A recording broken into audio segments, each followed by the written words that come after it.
All right, ladies and gentlemen, welcome to episode 17 of the Northern Winds. I knew that. I didn't check the title. What is up? Good to have you. If you're new here, buckle up. If you are a returning viewer, welcome back. We have some awesome stuff for you guys tonight. But I like to start this show off with a little bit of a shout out, a little bit of an announcement. Tim from Tabletop Audio was kind enough to lend us some access to music that we will be using actively throughout the episode. Music that my players finally can hear. Sorry, guys. So there is that. So Tim, if you're watching, thank you. You're awesome. And we'll talk. We'll talk soon. And talking about talking. Look at my beautiful players. Look at them, so innocent, so alive. Still.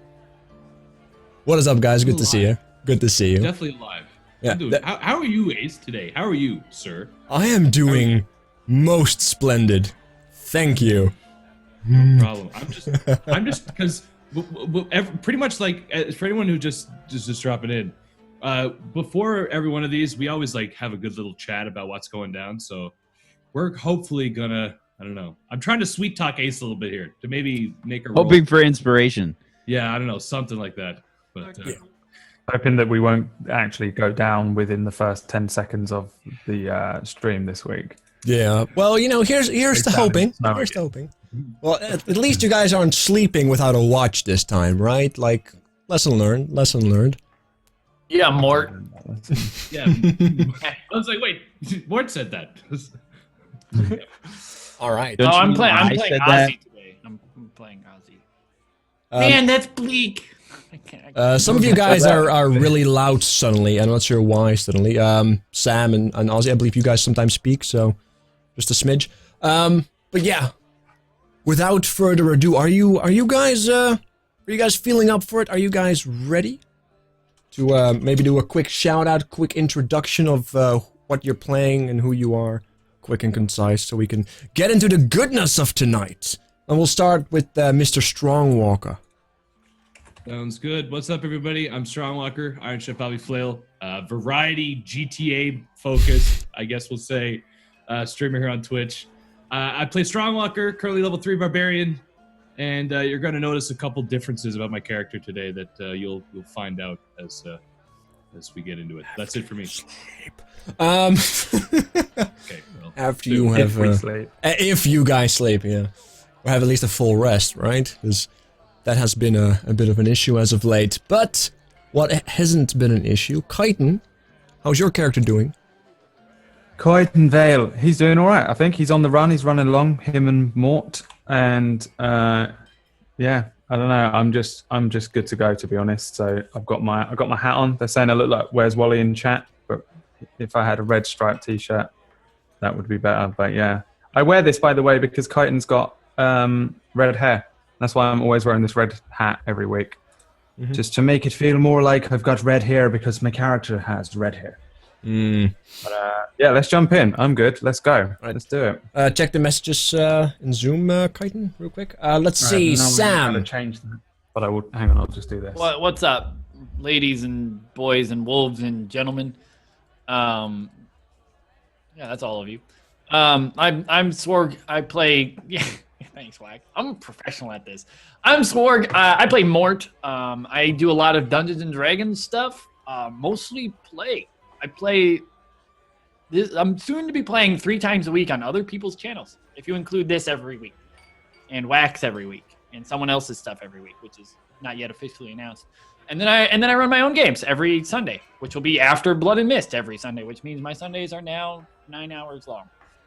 So, thanks. But here, I love this, and I'm super excited. Mort, every time Mort levels up, I get a little giddy inside. As I like Mort a lot. And I got 2 more useless spells. So I can be more useless. And I'm very excited to show them how useless Mort is. Just to be like, you think they get their hopes up? Like, Mort's level 3 now. He gets 2 levels, 2nd level spells. He's going to be so helpful in combat. And then I'm going to be like, haha, No, here's a bird. That's about how it's gonna go, guys. If people die, we know who to blame. Right? No? Okay. Absolutely, no. I mean, I'll kill him. It's fine. Well, that's still, you know, confidence and hope within the party. Right, moving on. Speaking of instilling hope and confidence, Ozzy, hi. Hello, I'm Wax Steven. I play the character Ozzy, the emo poser warlock halfling, and I sometimes save the day on rare occasions, and other times I just sit there and complain about the abyss and how much I feel like everybody else needs to see it. That's what I do. All right. Well, that's our crew for today. Hope you guys are ready. So without further ado, I think it's time for us to go into the into today's episode. All right. So as you guys may have known, our adventurers set out to the north to uncharted terrain, an adventure in itself, as they stumbled upon various things, and after a much-needed rest, had a very near-death experience, followed by the discovery of what once seemed to be an elven settlement of sort, or at least elven-related. As they tried to come up with a plan of attack and decided that a rest was much needed, they were once again discovered by a patrol, and their rest was once more cut short, as a few of them, 2 of the 4 adventurers, were also cut short. However, they all survived and are currently on the run for their lives, because 2 of the hobgoblins that attacked them, 2 of the scouting party, ran back, making a lot of noise, and have been able to warn that settlement, which now belongs to the hobgoblins of this terrain, this area, this land. They are running, and they're near death. What do you guys do? So I'm with Mort, and we're slightly ahead, and I would like to simply continue running. I know it's kind of simple and easy, but... Muted, so. You're muted, you goober. I just agree, and we go. Yeah, you guys are running. Make 2 of you make a wisdom saving throw. Oh my god. Just a general wisdom throw for me.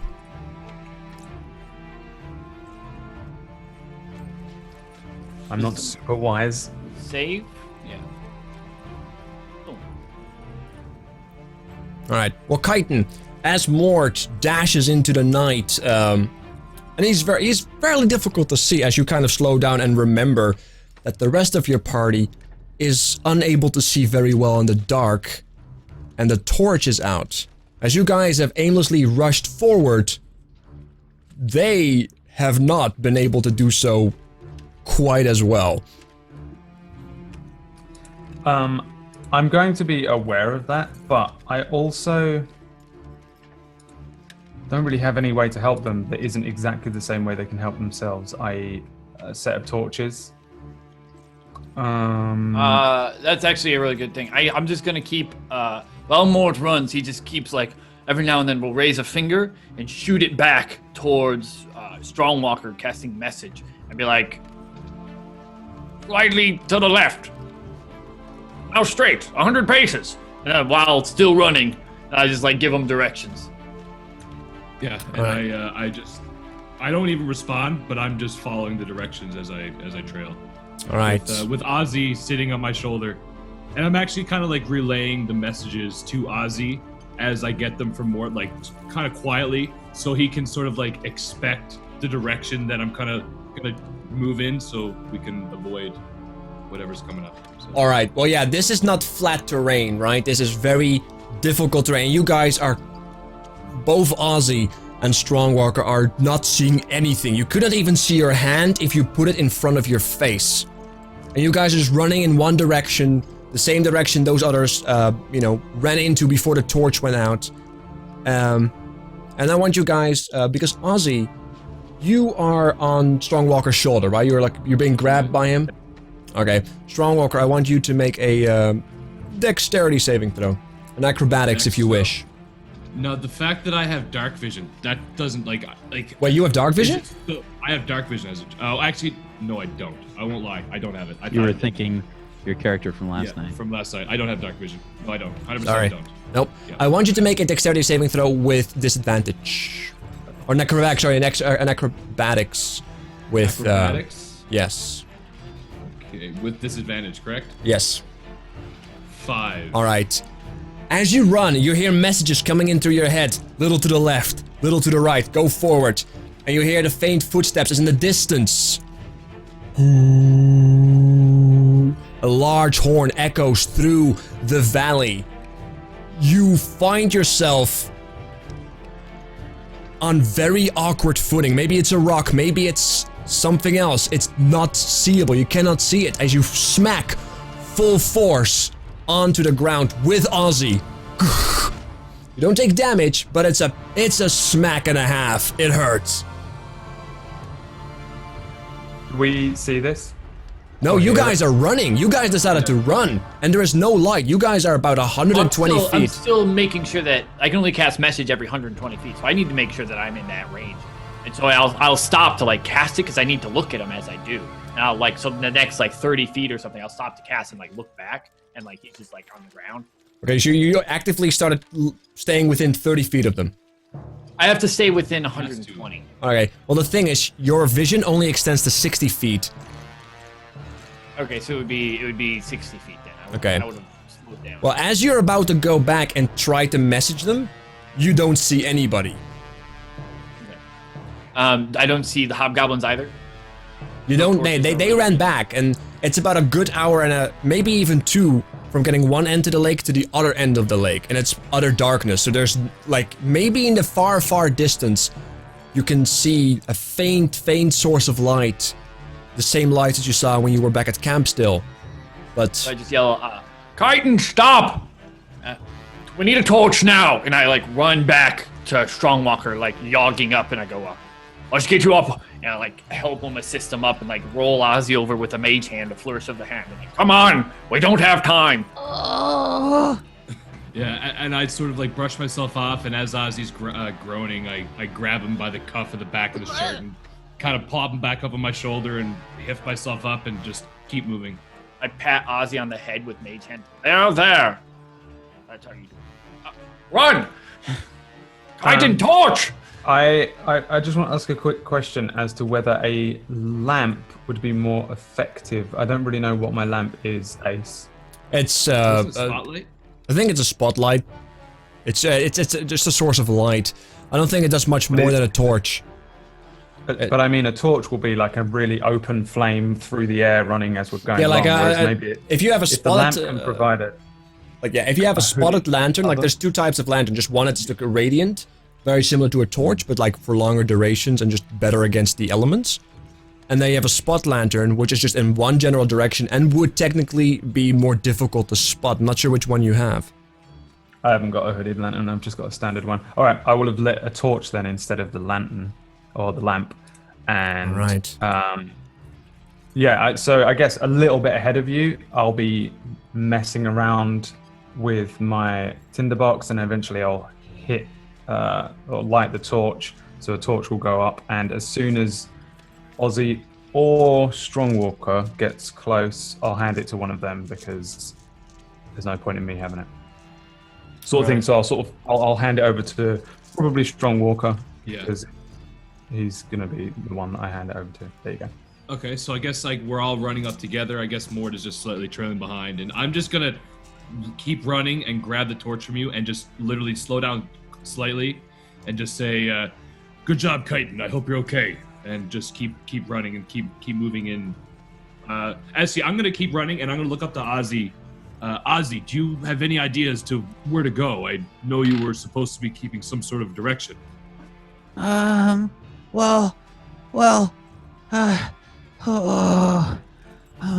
let me get my map out and awkwardly get my pack open and try and find the map, and take it out, and as I'm being jounced around, I try and get my bearings, and I say, well, we're up on this cliff here, so if we keep going this way and we head if we head west southwest, then we can go back to where we were yesterday. Okay, and as I get this information, I'm still moving. I'm sort of just letting it digest. Okay, just keep informing as to where to go. Just pay attention to the direction we're going as best you can. And I kind of relay that same sort of information to Chitin and to Mort as well. Just sort of like to try to calm them, to just, I don't know, let them know that we have an idea as to where we're going. So, All right. Are we? I'm gonna turn to them. Are we trying to hide, or are we trying to head back to Amarok? I want to get the hell out of here. I do too, but it depends which way we go, right? I believe we need a rest. I think hiding might actually be the best option here. I agree, Mort. We should definitely keep moving, but hide soon. Preferably on the path back to town. We should move. The rocky pass that we made on the way here would be a perfect location to hide. Patrols didn't go up into the pass. They went around. And let's start there. See if we can find a way to cover our trail as we do. Okay, and I guess we keep moving towards the place where there was like a multiple amount of directions. You remember Ace when we were tracking the party? Like there was a couple paths that went up the mountain, and then there was like a dedicated path. Like I'm pretty sure that's what Chitin was just talking about. Yeah, it was the area where we first saw the chopped down trees, and we were following the tracks. Yeah. One way, and it was sort of odd that they didn't go up onto the more prominent pass. They carried on around, and we followed the tracks instead. Yeah, that was on the other side. You guys, that was, if you look from the city inward, that would be on the west side. You guys are now on the east side, because you decided to go to the other side of the lake, and then not go back to where you guys saw that camp, and just find a place in the mountains a little bit further back into the direction towards Amarok, right? A little bit more south. So you guys are actually on the opposing side. If you guys wanted to go back, you would have to actually go back and around again to get there. Or perhaps try to cross immediately straight over some foothills and some rocky formations.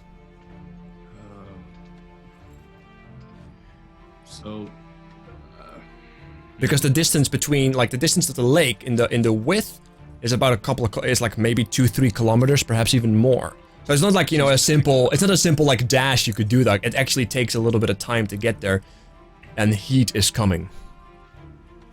And we still have our torch lit too, so they could still see that in the distance. Like they'd be able to track us with that. Who is proficient in history?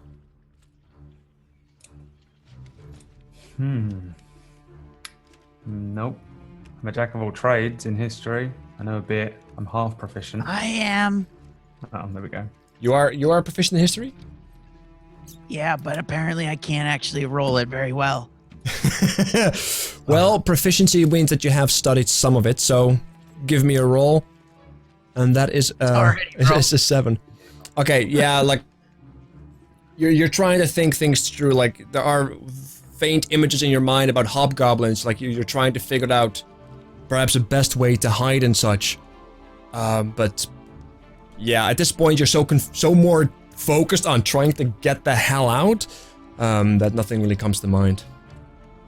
So you guys just keep running, keep dashing towards the south, trying to put as much distance between that settlement and where you guys are at right now. Alright, you guys keep dashing. You guys keep dashing, keep running. You can still hear that echoing sound of the horn. What are your constitution modifiers? feel like we want to aim into run into the foothills, Ace. Because once we're into the sort of foothill area, we can slow down. We can douse the torch. Because we'll be under a better. You have to be a little bit louder. Sorry, Sam. I cannot barely hear you. This goddamn setup. How's that? Is that better? Bit better, yeah. Yeah. Yeah. Our plan, I think, was to head into the foothills regardless. I'm sorry to interrupt. I actually know what the problem is. It's your auto-adjusting sound volume in Zoom. Yeah. Shall I fix it in the break? It should be just a quick setting. Just do a quick setting change right now. Now, you guys know that the foothills are just regularly south, because as you guys come from Amarok, the mountains and the foothills, they kind of keep growing the further you go back in until they kind of hit like these mountains. One of these mountains, one of the more prominent mountains being the settlement, right? So if you guys want to decide like just dash for like another 30 minutes or like an hour, you guys should be deep into the foothills.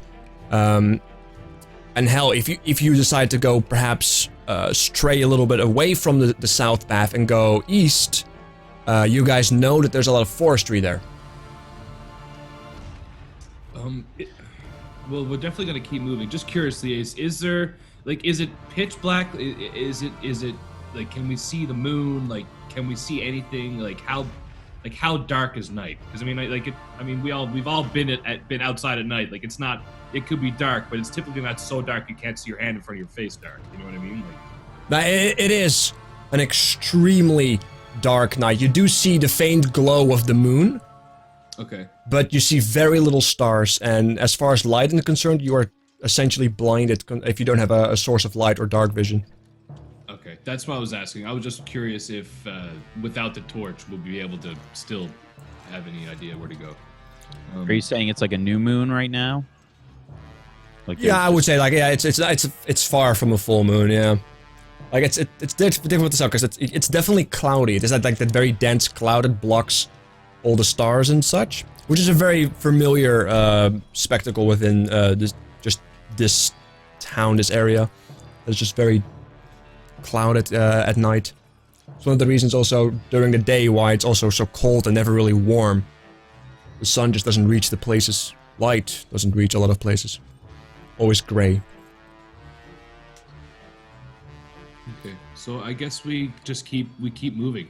All right. Maybe we should consider going into the forest.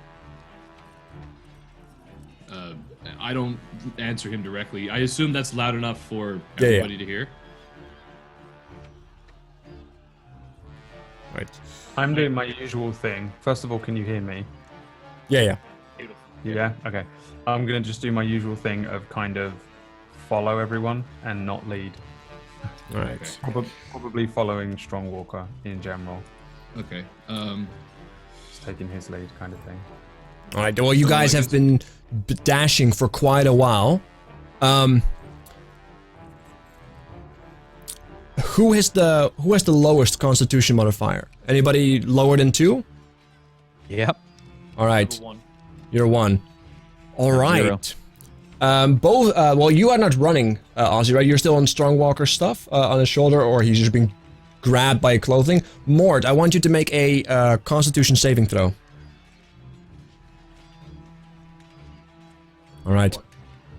This running that you have been doing, knowing that the heat is on your back and the wounds and all the intensity of the casting that you have, tried to save your companions with, it's starting to kick in. This running, you're not built to run. You're built to walk, and you take a level of exhaustion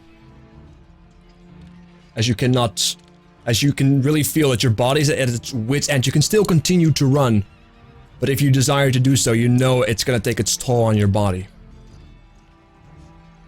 I feel like we're all on the edge of exhaustion anyway. We've not really had a short rest since we left. Yep. Yeah. All right. What's your Constitution modifier, Kaiten? 2. 2. Bobby?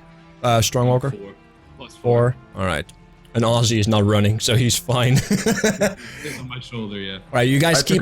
I wanted to go for Constitution over Dex with Kaiten, which is a weird thing for a bard to do, but it's what I went for. Right. Can you boost yourself just a wee bit? Just a smidge? And yeah, you guys keep running. You guys keep running south or keep going to the forest? Ozzy did mention the forest. Yeah, I'm gonna cut towards the forest. Alright, so... Pretty much wherever looks to be like the best. I mean, I don't know. What should I roll for that, or do I just go in the direction? I mean, that's basically what I'm doing. I'm gonna run towards the nearest, I guess, clearing. I suppose easiest spot to duck in out of the line of sight. I guess. Well, at this point, you can still not see. You only know that somewhere in the east area there is a lot of forestry, because this is the same forest that you have seen when you left Amarok. On your east side, you saw a lot of forest, like a lot of trees, huge trees and such.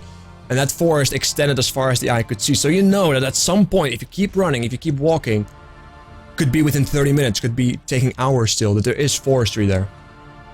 Okay, well, if that's the case, then I'll just alter my direction towards the east and towards the forest and just keep moving in that direction then. Alright. Into the forest you guys go. You keep running? Yeah. Alright. You guys all keep... Strong walker! I think it's time we... Oh, holy shit. Mort, you seem quite winded. Yes! Just lean on me for a second and catch your breath. Quickly, Ace, would I be able to carry Mort and everything that he has? Since you're already holding Ozzy, plus you're holding a lot of stuff already yourself, your greatsword and such. Yeah, I understand. I don't have a whole lot. Ozzy's very small. He can only carry something he can carry. You can definitely try. You can definitely put him on the one arm. I have powerful build as a Goliath. Yeah, that is true. My racial is literally, I count as a large creature. Strong, I see the look in your eye. But no. You do not carry an elf. Okay. We are a proud people. But I'm winded. I'm out. We need to hide. Cause I'm... How far is the tree line, Ace? You can't see. Even with your dark vision, your half-elven eyes do not make up any trees. It's too dark. I think we make it just to the tree line and we call it. Because my brain is far too heavy to carry on the tiny legs that I have. Far too intelligent for this. Well, we will go for as long as you can. If you cannot make the trees, Ozzy, could you potentially use that rock spell and give us some protection to catch our breath? I don't know how long you can cast that or hold that, but I can. That could give us some protection, at least until we catch our breath. Alright. And I just keep moving. Well, we're good to go. Alright, you guys just keep running then? Trying to make it for the trees. Alright. You guys keep running. You guys are running as far as your legs will take you. Mort, make another Constitution saving throw. It's because I stopped, isn't it? It's because you didn't let me pick you up. You take another level of exhaustion. You're now currently at 2 levels of exhaustion, which I believe does not half your speed. Yeah, this one's half speed. I don't know where on the sheet to put that. There's no like exhaustion place. Just Yeah, your speed is now halved. So you guys notice that as you guys run and dash for like another couple of minutes, you see that Mort just kind of like slows down and starts panting really, starts like showing signs of severe fatigue. Well, once I notice that Mort is lagging up behind the group, I just slow down and walk back to Mort. Mort, you're... He's just totally... Okay, so yeah, I just literally like kind of pick him up quickly and just kind of like get him on the ground to just kind of let him relax a bit. If we let him die, I can save him. We should... we should definitely not do that, Ozzy. Let's just let him catch his breath. I mean, it looks like he's in a lot of pain. I pull out my mask and just like breathe into it. Just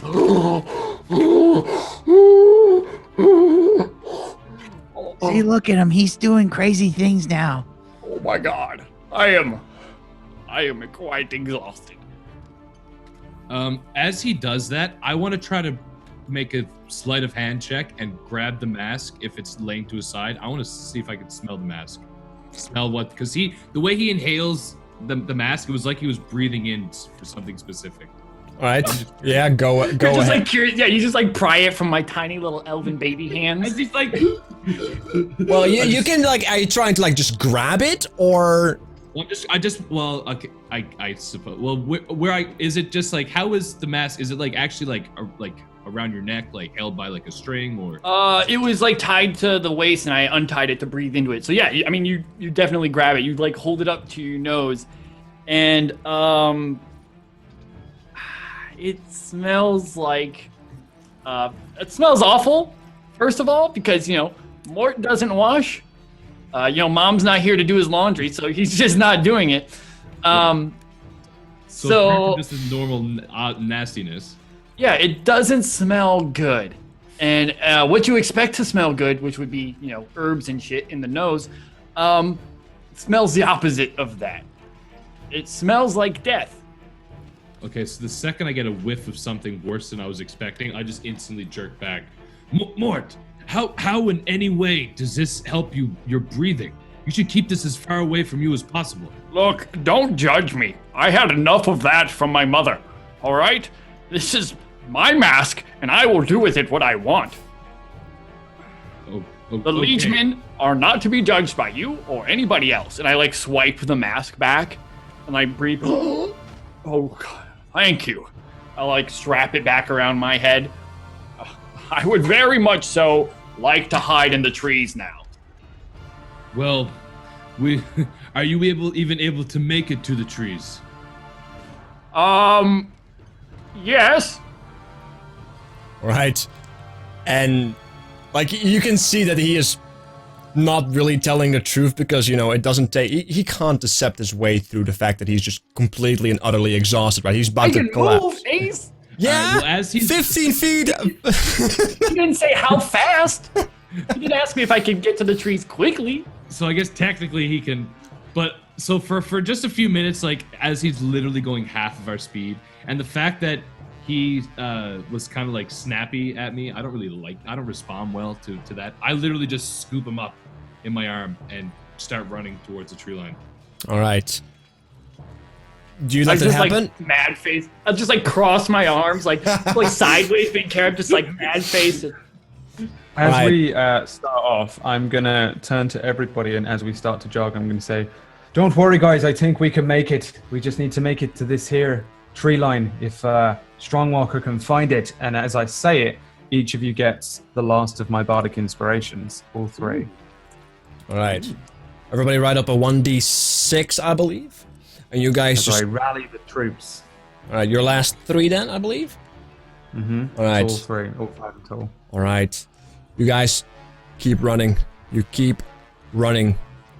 Chitin, make a Constitution saving throw. Oh my god. Here we go. As you run, you now also start feeling the exhaustion, something you're not terribly familiar with, but the wounds that you have suffered, the fact that you have been unconscious, the previous night that you have been laid under the cold ice ground, left there to just rot almost, it all kind of hits you in this moment of exhaustion. You take a point of exhaustion. I'm only on 9 HP as well. Mm-hmm. It is not looking good. You guys keep running. And in the it's very difficult to spot, but you think that you can see in the far, far distance with your dark vision, Chitin. You think you can make up some kind of shape. Make a perception check. Oh my god. These rolls. It also No a disadvantage. longer. Unfortunately, you think it's just another foothill.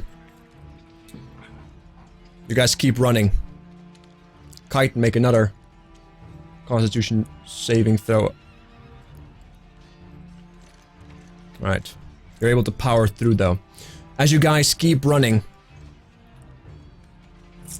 I'm assuming you guys are also looking back to see what is going on behind you. Yeah, I was actually just gonna ask. Like, I've been checking to behind us as we've been moving. I haven't said it, so it doesn't matter what's happened up until now. But like, I want to look back and see. Like, can we see anything? Is there any sign of anything chasing us? Any light? any light source? Make a make a perception check. Perception. 15. All right. As you kind of stop dead in your tracks, or like kind of start jogging, strafe jogging if you wish, you look into the distance. You see a faint light in the far, far distance. You know, you would guess at this point maybe an hour away. However, this faint light does not stand still, nor does it seem to be bound to the ground. You see a small source of light flying in your general direction, coming closer at you. Okay, so the second that I see this, I turn to Chitin. Chitin, look back. Can you not see a light source flying towards us? So it's a ways back, but it's definitely moving in our direction. And it's I'm blocking. sort of bent double, and I'm starting to look like Mort and coughing, and I'll kind of look up, but it's not. I don't know. You guys should really start working out more. I feel great. I just turn and look at Ozzy and just kind of like give him this look. Do you think they're on like horseback, or is it actually in the air? It seems to be actually in the air. I've never seen anything like it. You guys now can see it because, you know, now that Strongwalker has caught your attention to it, if you guys look, you can see a faint light in the distance.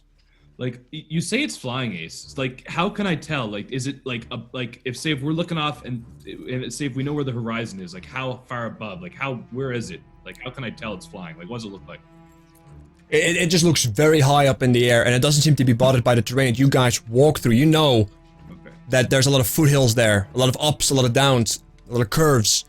This just seems very high up in the air, and going in a straight line, doing whatever it wants to do. Okay. And what happened to the stone spell? Did we do that yet? The rock spell? No. Do you think now might be the right time to do the rock spell, and we just take 5 minutes and see if this thing... Because this thing's going to be relying on its sight, right? It's not going to be smelling something up in the air. Couldn't hurt. It's a good idea, Chitin. We should probably stop here. Can we see the trees from here? And then I guess like I try to focus towards. You kind of have been. You look around. You do not see the trees. Okay. Like the only thing I you was like asking, so. Like, the only thing you can see is the torch that has been burning. And the radius that it illuminates. But as far as the dirt and the few rocks that you can see on the ground, you do not see far into the distance. The only reason why you were able to see that far in the distance is because it's a light source completely unblocked by anything. Yeah. Like seeing a UFO or something, right? That kind of feeling. Who knows? Roll perception. No. So I guess once I look and I try to see past the glow of the light, but the fact that like the light is probably bouncing off the mist, I can't really see past it. I'm gonna turn. Who's holding the torch, by the way? You were. I'm holding the torch. Okay. Oh no, you weren't anymore. You're right. You weren't anymore. So I'm assuming that Chitin is holding it because you're holding two people. Oh, okay. I've got the torch. I'm gonna put it out. Okay. And I'm gonna wait a second and try to let my eyes adjust and see if I can see through the fog again. Like now, you know what I mean? Like if you're in the dark and you have once you adjust to the dark, I'm going to see if I can see the tree line again.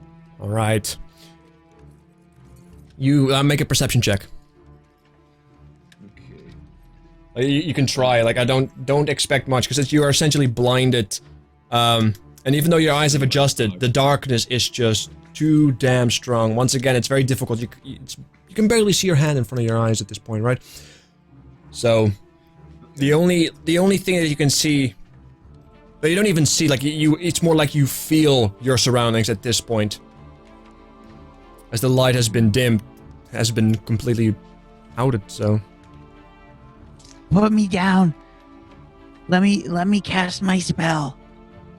Okay, Ozzy, and I just like kind of get down to one knee and well, actually, I let Mort down first, and as I'm letting Ozzy down, I turn to Mort. Mort, how are you feeling?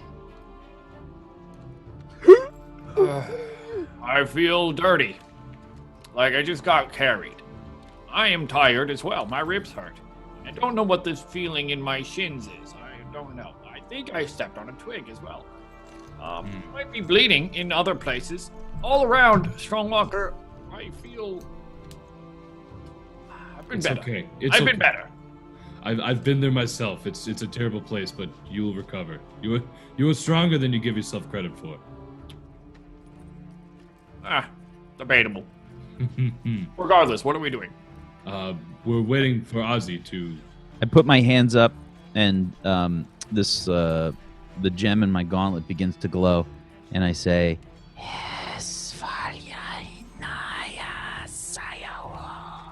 and this 15-foot cube-like rock forms all around us. Right, yeah. The silent image, or also known as misty visions from the warlock. And this very similar rock, perhaps even slightly adjusted to the actual terrain you guys are now in that once was visually illuminated, kind of covers you guys. You guys are within the rock, if I'm not mistaken. So it just looks like there's this boulder, a 15-foot cube boulder has appeared. Alright, you guys want to take how long? At least a short rest, I guess. That's about 30 minutes to an hour. How long can we hold the spell up? Yeah, that's a good question. I can hold the spell for 10 minutes. Not enough.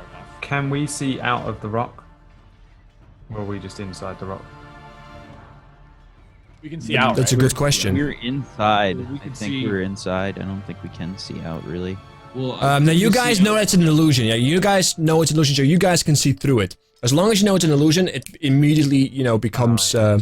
Oh, yeah. If a creature discerns the illusion for what it is, the creature can see through the image. Yeah. Yeah.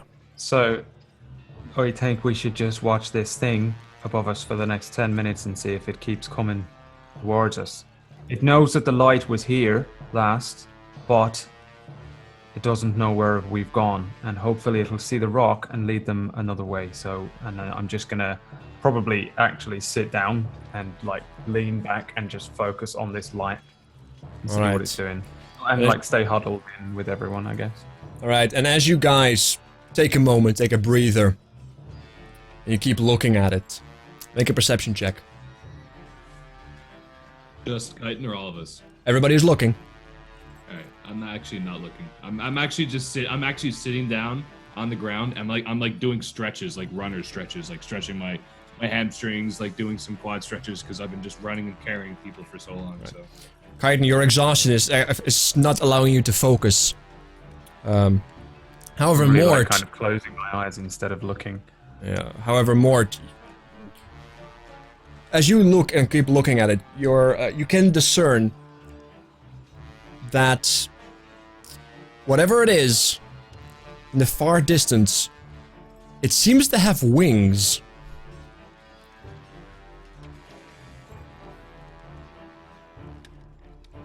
Okay.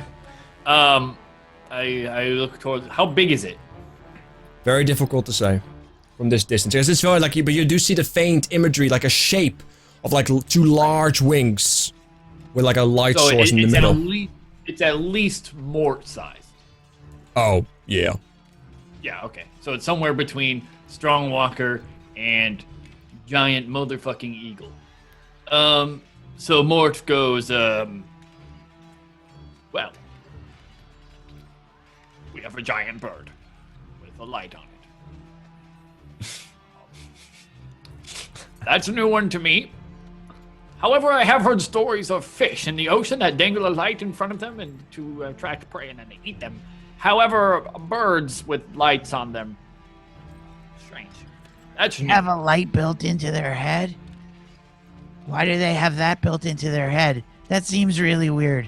I think It's like a piece of bait. It's like when I put, let's say, red hair dye and dangle it in front of you, and you wake up and you see it and you go for it, and then you take that step, and then I just kill you. now is not the time to be arguing over hair. Oh, where else are we going to go? Nowhere, but we have. I think now is about as good of a time to learn.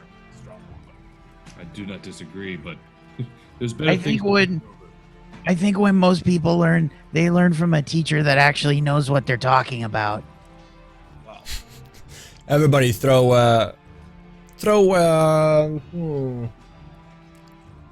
history check.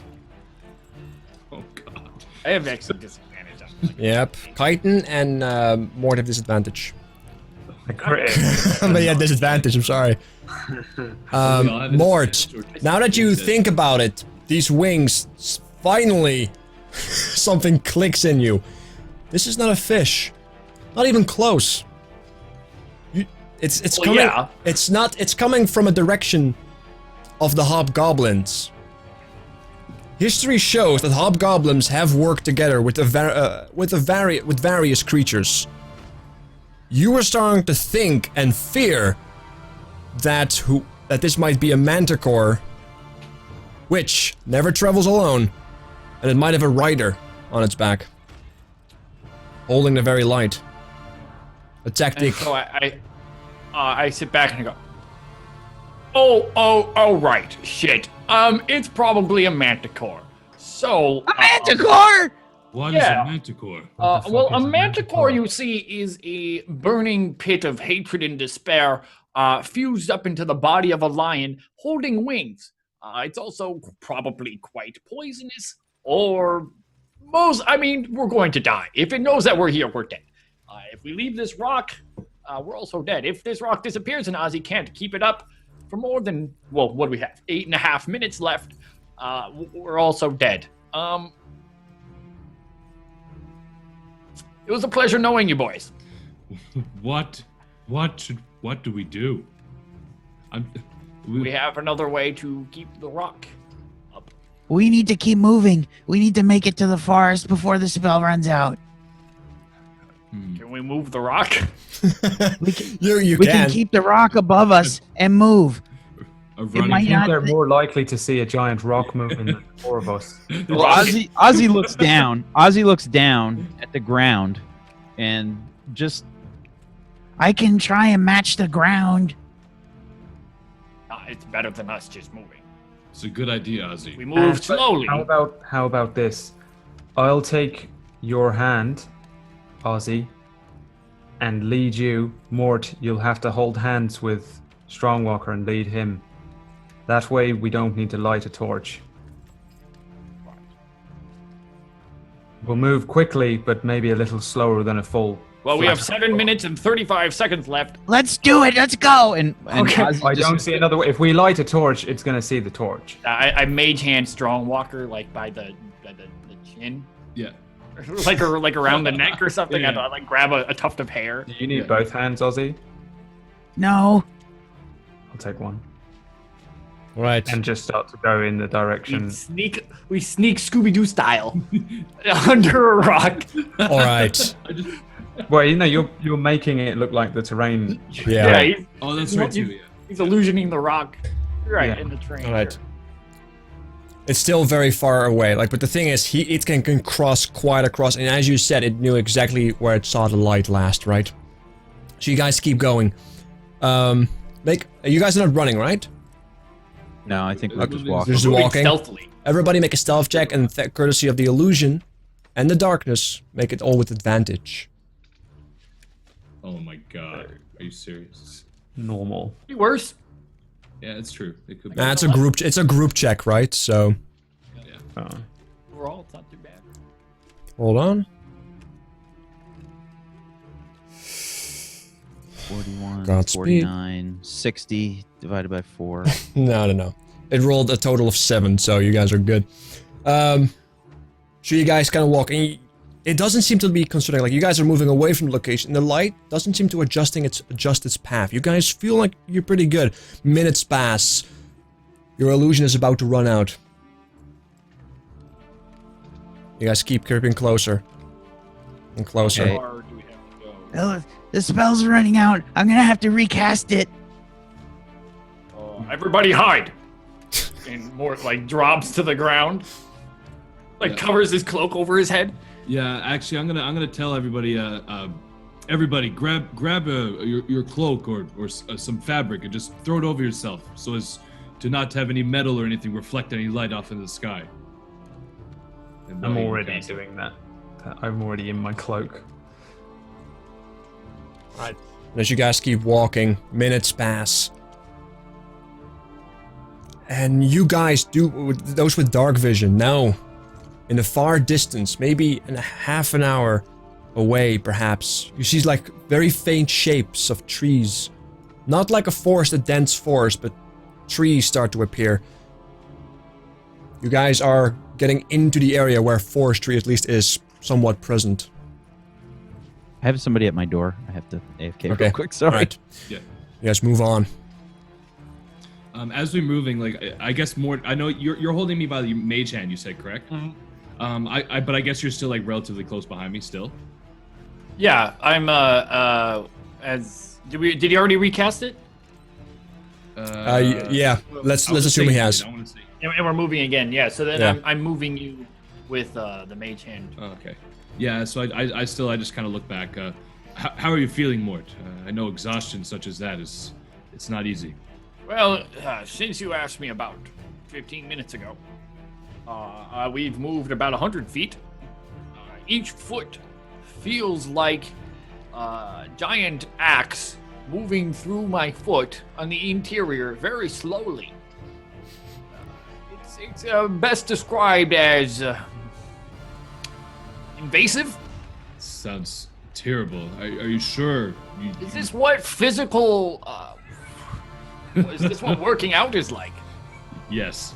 And I give like a hearty chuckle. Are you sure? Are you sure you don't want me to carry you? Oh, good God, no. I still have my pride. No worries. Kind of. If your leg hurts more than your pride, let me know and I will carry you. All right. Well, the thing is, like, he's at half movement speed, right? So you guys are not just moving regular, like, you guys are, like, moving 15 feet, essentially, a turn. Make another stealth check for me. Do we have advantage again? Yes, you guys have advantage. However, for Chitin and for Mort, it becomes a regular check, right? Because you have disadvantage because of the exhaustion. Advantage cancels each other out. Chitin 10, Mort 12, Got lucky. 16, 13. Alright.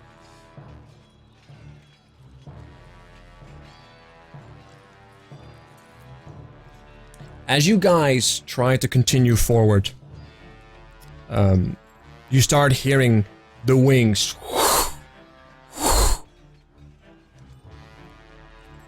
As you look back through the illusion, you can see in the distance, indeed, the faint shape of this vile, massive creature with wings. And on top of it, a figure holding a torch. He's illuminated. It is indeed a very similar figure, a hobgoblin. Same red skin, same armor, holding a sword on his back, very visible. As he kind of looks down in your general direction, and for a second you guys could swear that he looks right at you. However, the hobgoblin continues to search. He does not see. However, you see that the manticore is getting extremely restless. And you can hear him say, in very broken common, the manticore, this vile creature that looks like it has a split open face of a human. There! As he kind of starts landing and starts walking into your general direction as the hobgoblin comes off.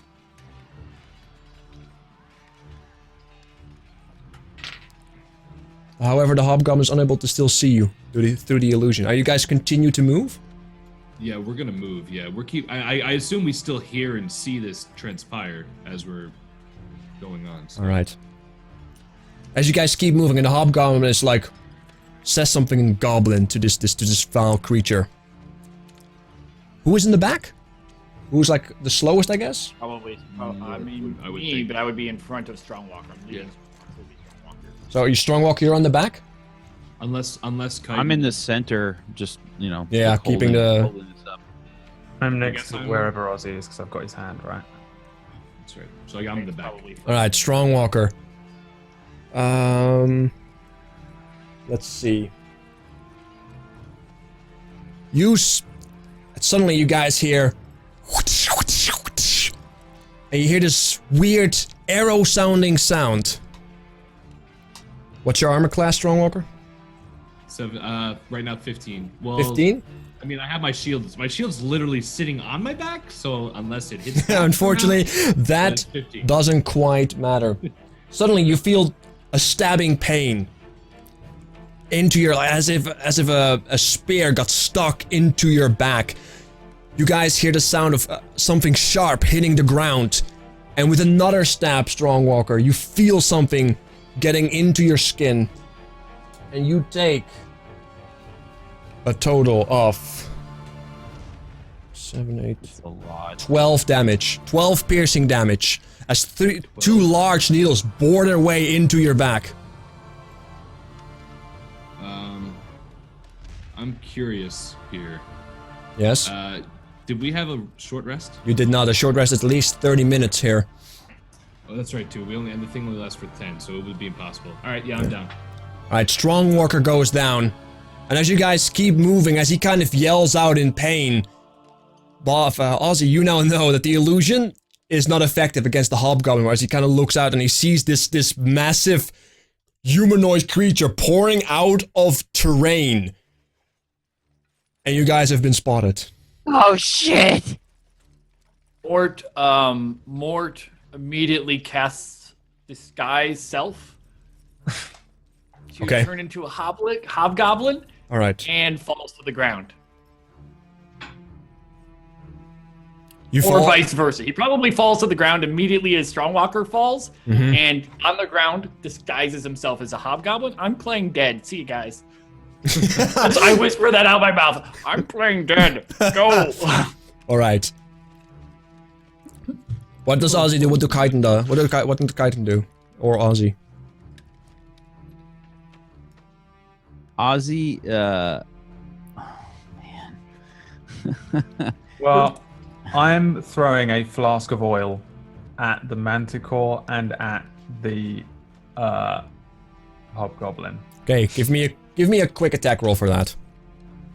As in just a dex roll to hit type deal? Yeah, and normally you get advantage on this because it is an attack roll, and you are still within the terrain where this Goliath now is kind of pouring out of. So I will allow you to give you advantage as the illusion is about to fade, or is fading.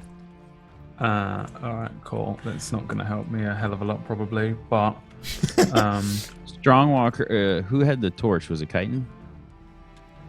I believe we have the torch was out anyway. Like, Kaiten has dark vision. we know. Rip.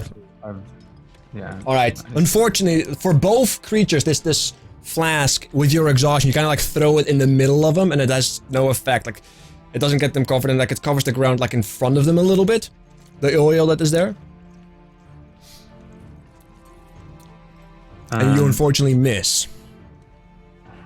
God damn it. Ozzy, what do you do?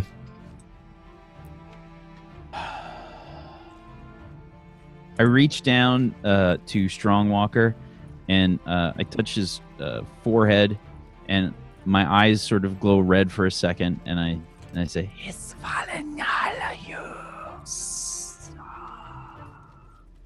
and I cast Spare the Dying on Strongwalker. All right. Strongwalker stabilized. No death saving throws. Phew. All right. And I just say, What do we do? Oh, by the way, Kaiten, you had advantage. I thought you had advantage. So roll another 1d20 for me. I'm still exhausted. Yeah, but it's ability checks, not attack rolls. And I made it an attack roll. It's not like you do hit the manticore, this vile creature. You hit it with the flask. Or with the, what did you go? What exactly did you throw? Yeah, an oil flask. Do you want me to read what it does? Because I've written it. Yeah, go ahead. Okay. On a hit, the target is covered in oil. If the target takes any fire damage before the oil dries, which is 1 minute, the target takes an additional 5 fire damage from the burning oil. All right. This So I manticore. was hoping to just set it alight and run away, to be honest. That was kind of my plan. All right, yeah, this manticore is now covered in oil as this hobgoblin now pulls its sword out. As you see this foul form of this winged creature next to it, kind of like trying to shake it off. Ozzy, what do you do? Beyond spare the dying.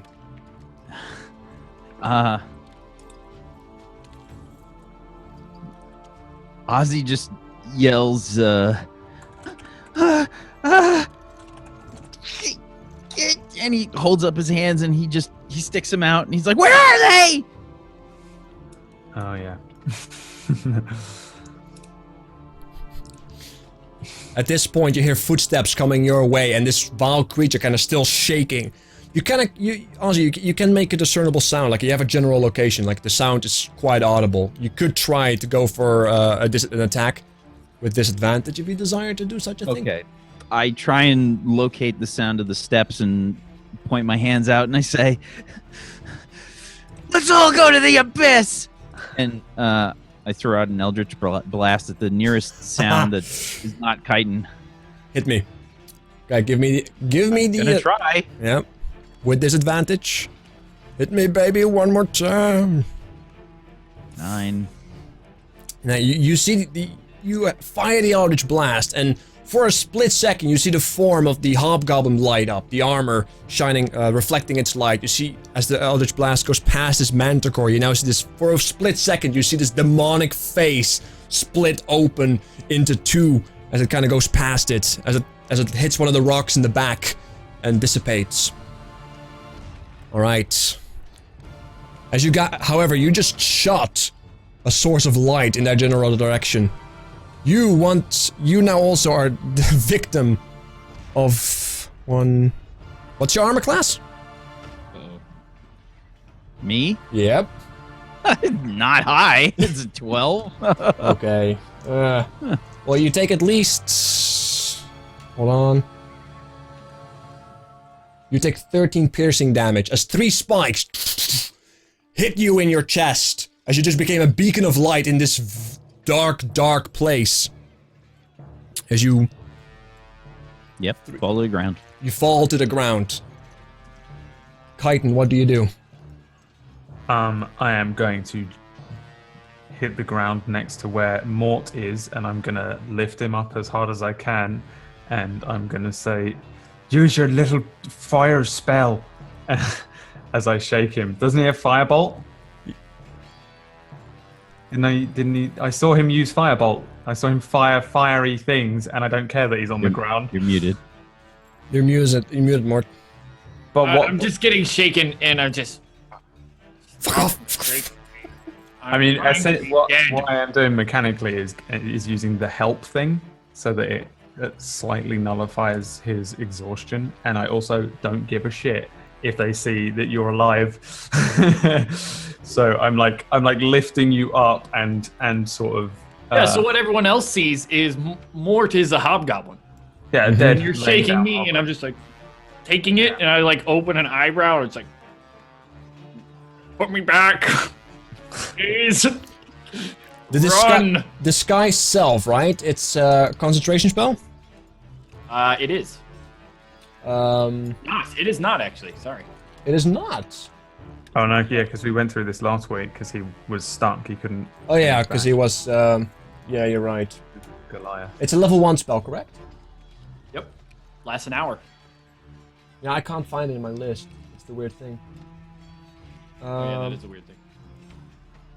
They need to inspect me to notice the difference. Otherwise, they'll just see me as a hobgoblin. There's no like save or anything. Alright, On yeah. inspecting me, then there's a save. Okay. Well, you hear in Goblin, you can hear some you can hear like this grunt in your general direction. I'm playing dead. I'm committing to this. Alright, Chitin, you now see it rushing at you. A hobgoblin in plate, a very familiar face, and he takes a strike at you. My What's your message in your head, Chitin. I'm so sorry. What's the armor class? My AC is like fucking shit. It's 12, I think. Yeah. You take a slash. You take 7 slashing damage as a sword cuts you across the chest. Another sword to the chest. I think that's the 3rd sword wound I have at the moment. I took 2 almost simultaneously. last week, but I am still up. You're still up. All right. As I fall backwards and respond to your message, I'm tempted to just straight up vicious mockery you, but so I'm going to stumble backwards, and probably call you some sort of son of a whore. All right. So you are also playing dead? Me? Yeah. No. All right. You stumble back. At that point, 12, right? He's right next to me though, right? Yeah, but he's playing dead, and he looks like a hobgoblin. No, I mean the hobgoblin that stabbed me. Oh yeah, he's not right next to you right now. Yeah. Yeah. All right. Your AC is 12, right? Yeah.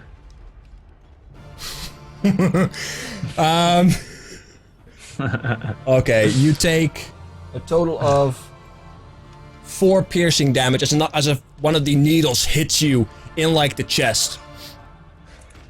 God damn it. I was hoping to thunderclap and kill Swogula as well. Alright, I'm down. Alright, you're also down. Everybody is down besides Mort. He's playing a hobgoblin. As Kaiten falls to the ground,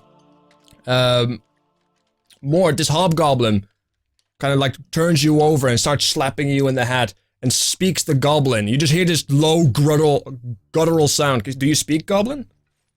I don't. I speak Undercommon. No. Well, I'm dead.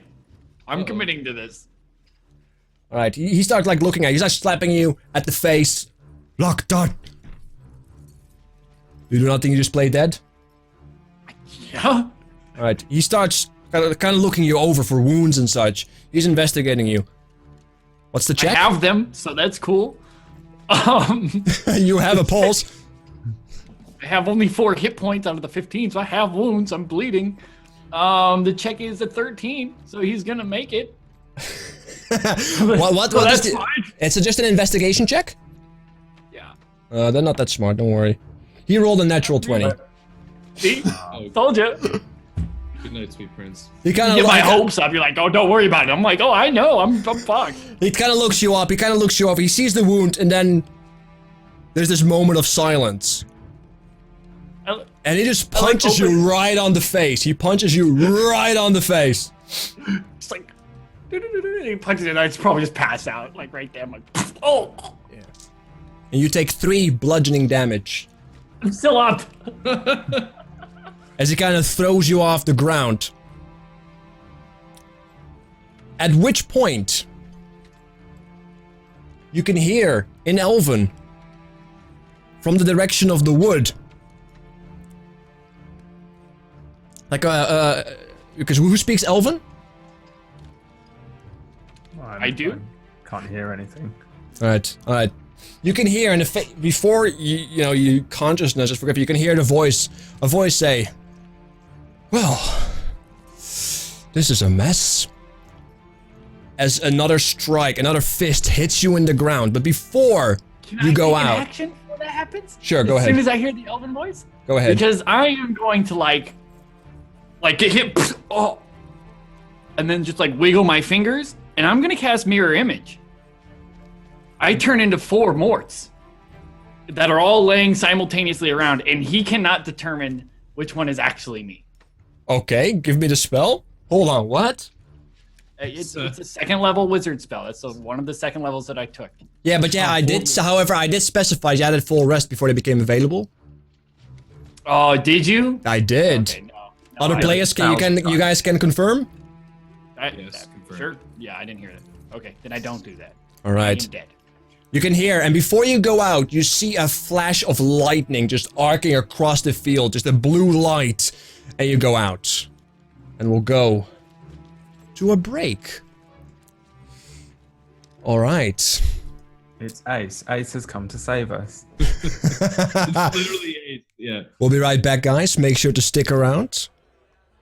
We'll see and find out who that may be in about 4 to 5 minutes. Catch you guys soon.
All right.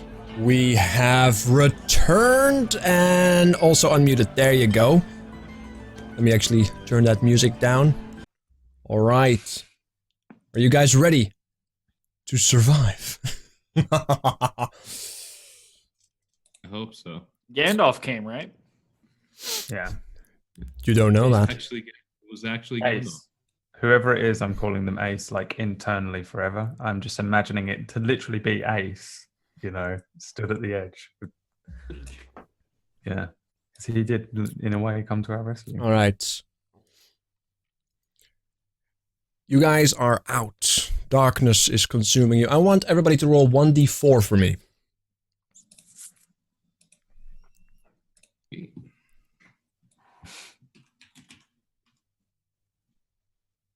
One d4, just a straight up 1d4.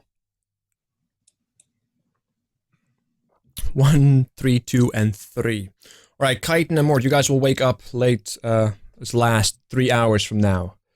Strongwalker, 2 hours from now. Ozzy, 1 hour from now. Because the last thing that you guys saw, wasn't it that you guys were knocked unconscious? Mort, you saw blue light, a flash of lightning, and a voice in Elven speak. Or be a somewhat cheeky, if you wish. And I am going to quickly do something. Female? Oh, there you go. Was it female or male? Very difficult to determine when you're knocked out. You just heard a voice in Elven. In the distance. I'll allow you to throw do a perception check. With disadvantage. Doesn't matter. Mort's gonna pretend it's female. Mort believes it's female. He wants to. Therefore he does.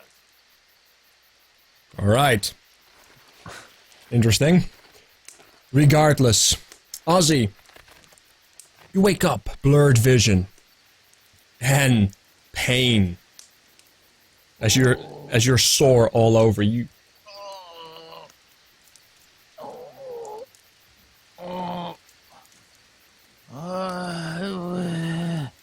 What happened? Ah, good. The little one is awake. How amazing. Who are you? What's going on? I'm Manticore! No. As you kind of look at the fire now, you can see that there is something... I'm Manticore! Well, you are very anxious, aren't you? Who are you? What's going on? My name is of no concern. Take this. And she throws you something. As you catch it, it's yeah, it looks like a small berry. What's this? Eat it. You need it. I don't want to eat it if I don't know what it is. Well, your funeral. Don't say I never did something nice for you people.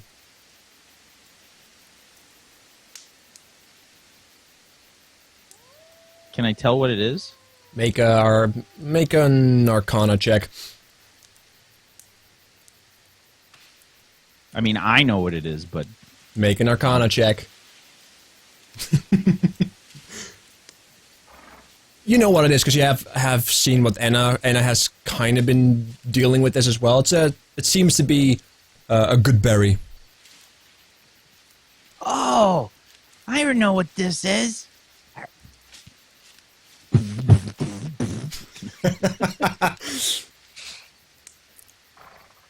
Well, What happened? Thanks. Whatever, I guess. I was going to ask you and your group of friends the same thing. Well, we were running from some hobgoblins and, the Manticore! Is the Manticore still here? No. What happened to it? I happened to it. Who are you? Not important. We can discuss that later. Your friends. Do I even want to know why you guys were this far out? Well, we were kind of exploring a bit. Well, that turned out well. Yeah, whoever's idea it was pretty bad. It was probably Mort. Mort being... Oh, are they here? And Ozzy just, I kind of look around. Yeah, you see, you kind of like are all propped against some like soft branches and such. Well, as far as branches can be soft, around a campfire, in what seems to be some cave, like maybe some kind of den or something. And where are they? Like you're kind of like in the middle, or second to the left, next to Strongwalker, next to Chitin, and Mort is also next to Chitin.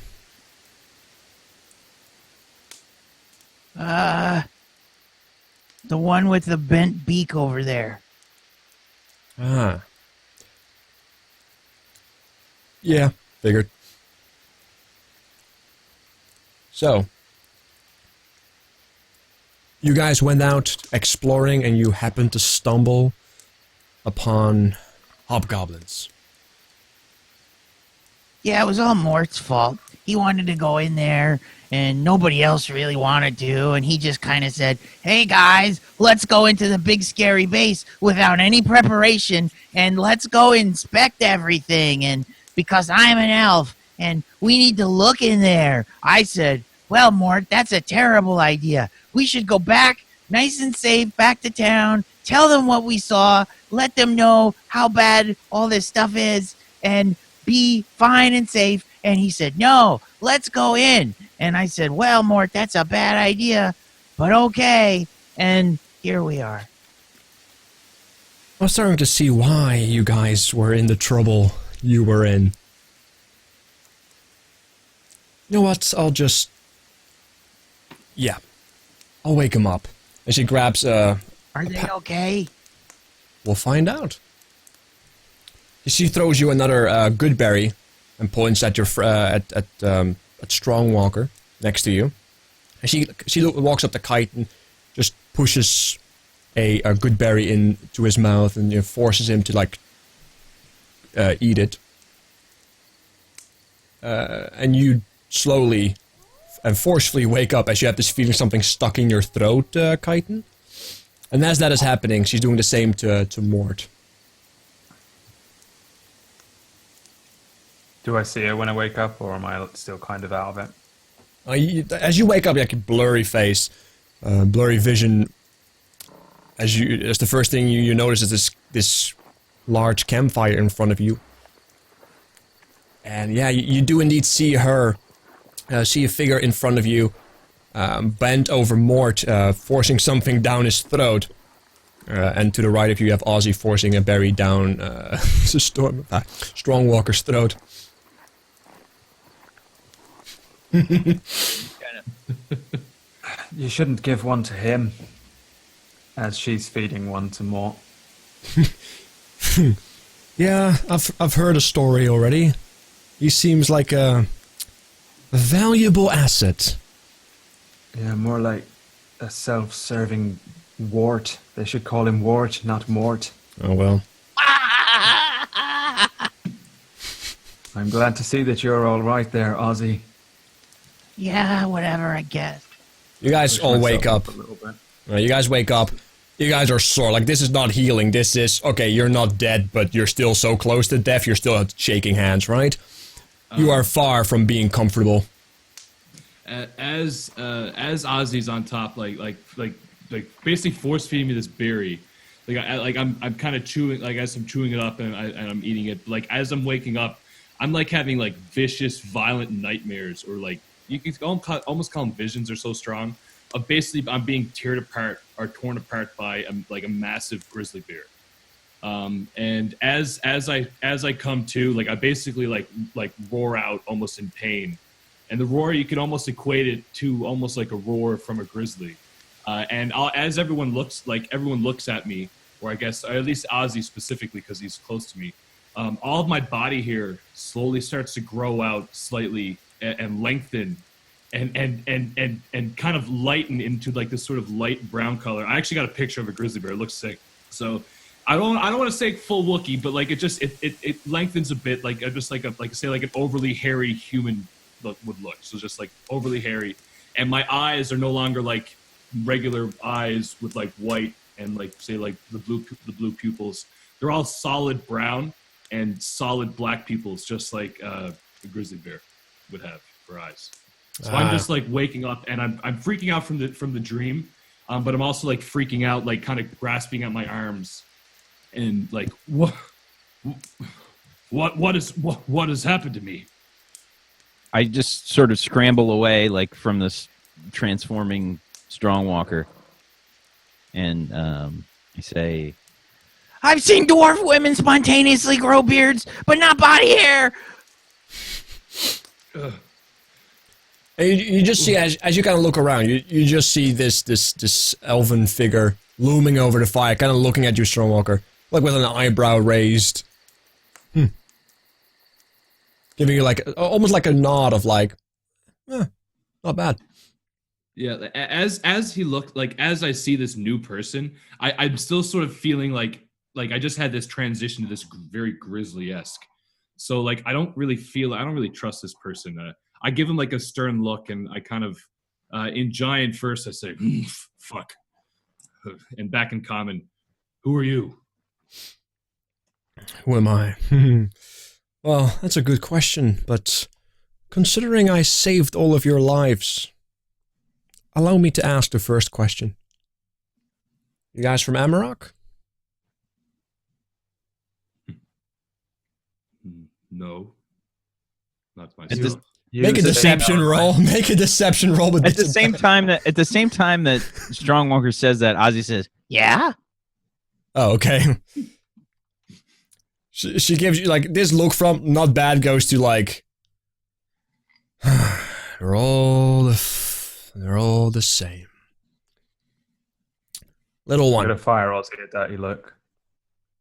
What? This person claims to have saved us all by themselves. I'm gonna kind of like shrug it off, like, no. Well, you don't have to believe me. You're not dead. Even though you could have You been. fought an entire army of hobgoblins, and you just so happened to manage to drag us away and keep us alive. Or perhaps, and I'm going to look at Ozzy, you're working for the hobgoblins and you're trying to get information. Or like, if we look at her, because you guys have never seen this particular person before. As you guys look at her, like as she's looming over the fire, you can clearly tell that she is a female elf, right? Not half elf, straight up elf. Dark black hair. She has a fair posture. Her hair is like braided with like flowers and roots into it.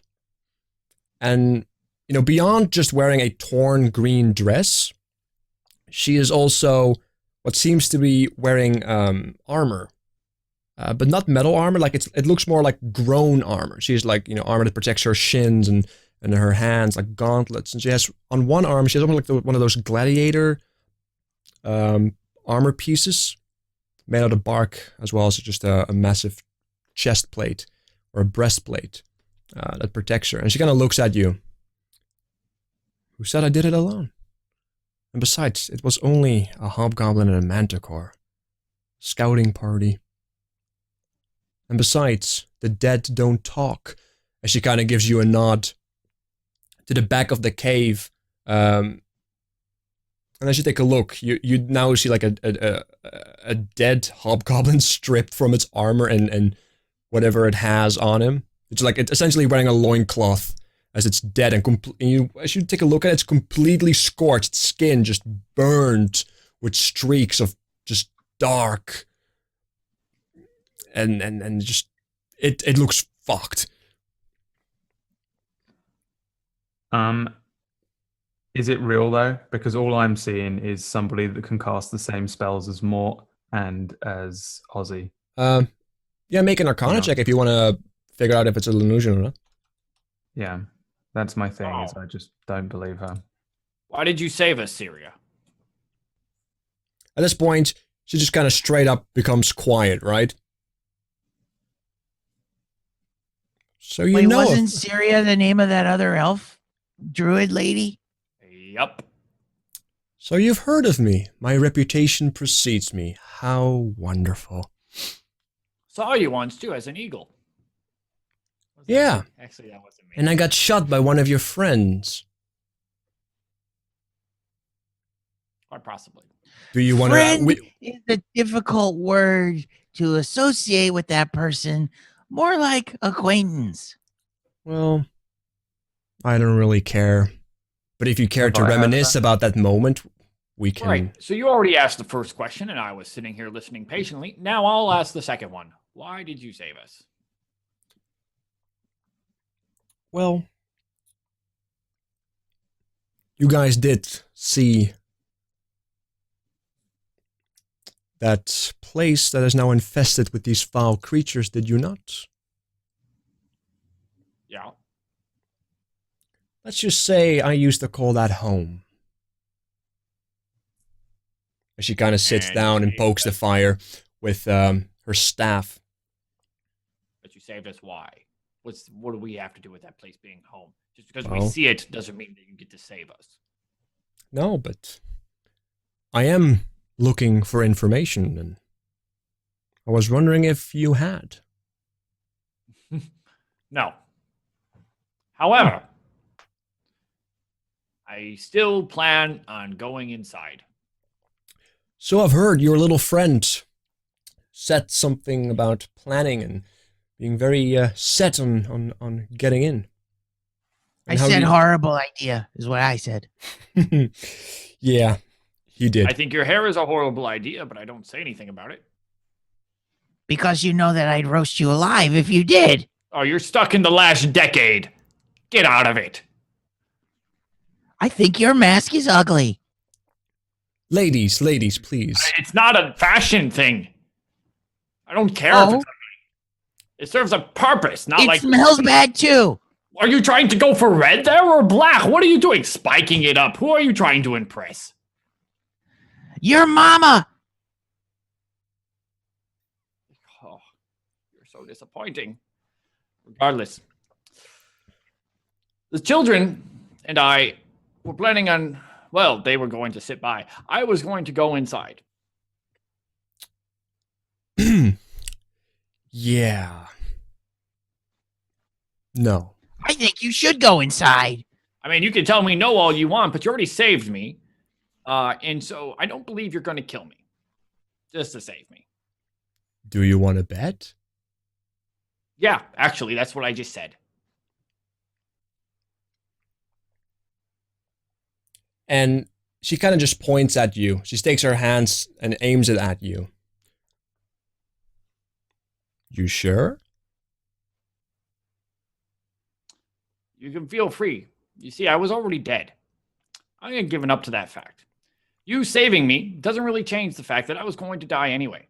Now, if you want to kill me just for the fact that you had already saved me, that would be a little bit different. So you could go ahead and kill me again, but all of this effort would kind of be pointless. So if you were just going to kill me now, you could have just let me die back then. Like, as you kind of like go on,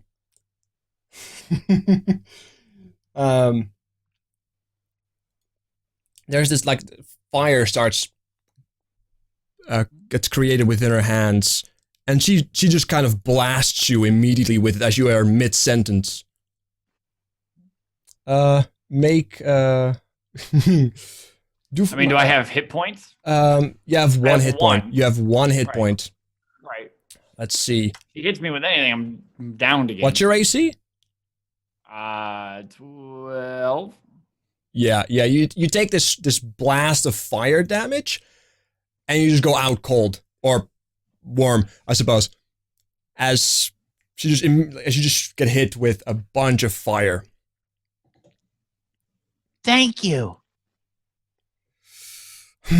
Jesus Christ. So, let's hope we can continue a civilized conversation, because it would be a really waste of my time to have to repeat this.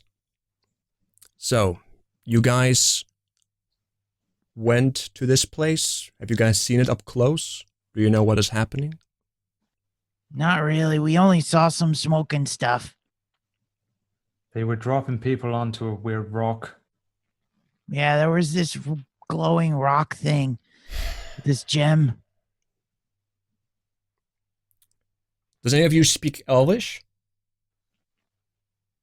I speak Kite- Elvish. I say in Elvish. Guidance, she starts saying under her breath in Elvish. Those damned fuckers will pay. They will all die.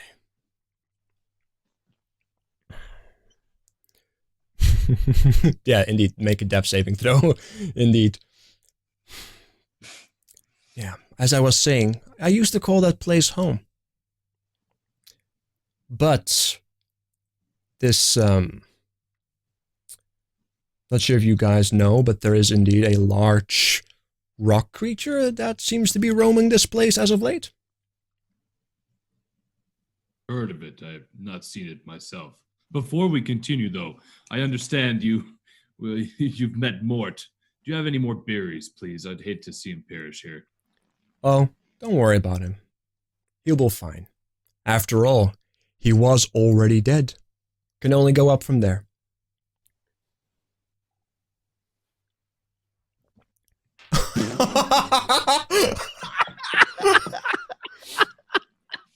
Like, as he starts coughing up blood, right? He starts coughing up blood. Huh. He is really looking rough, though. What's your name, big and hairy fella? I am Strongwalker. Strongwalker. Well, what do you think we should do? I have no idea.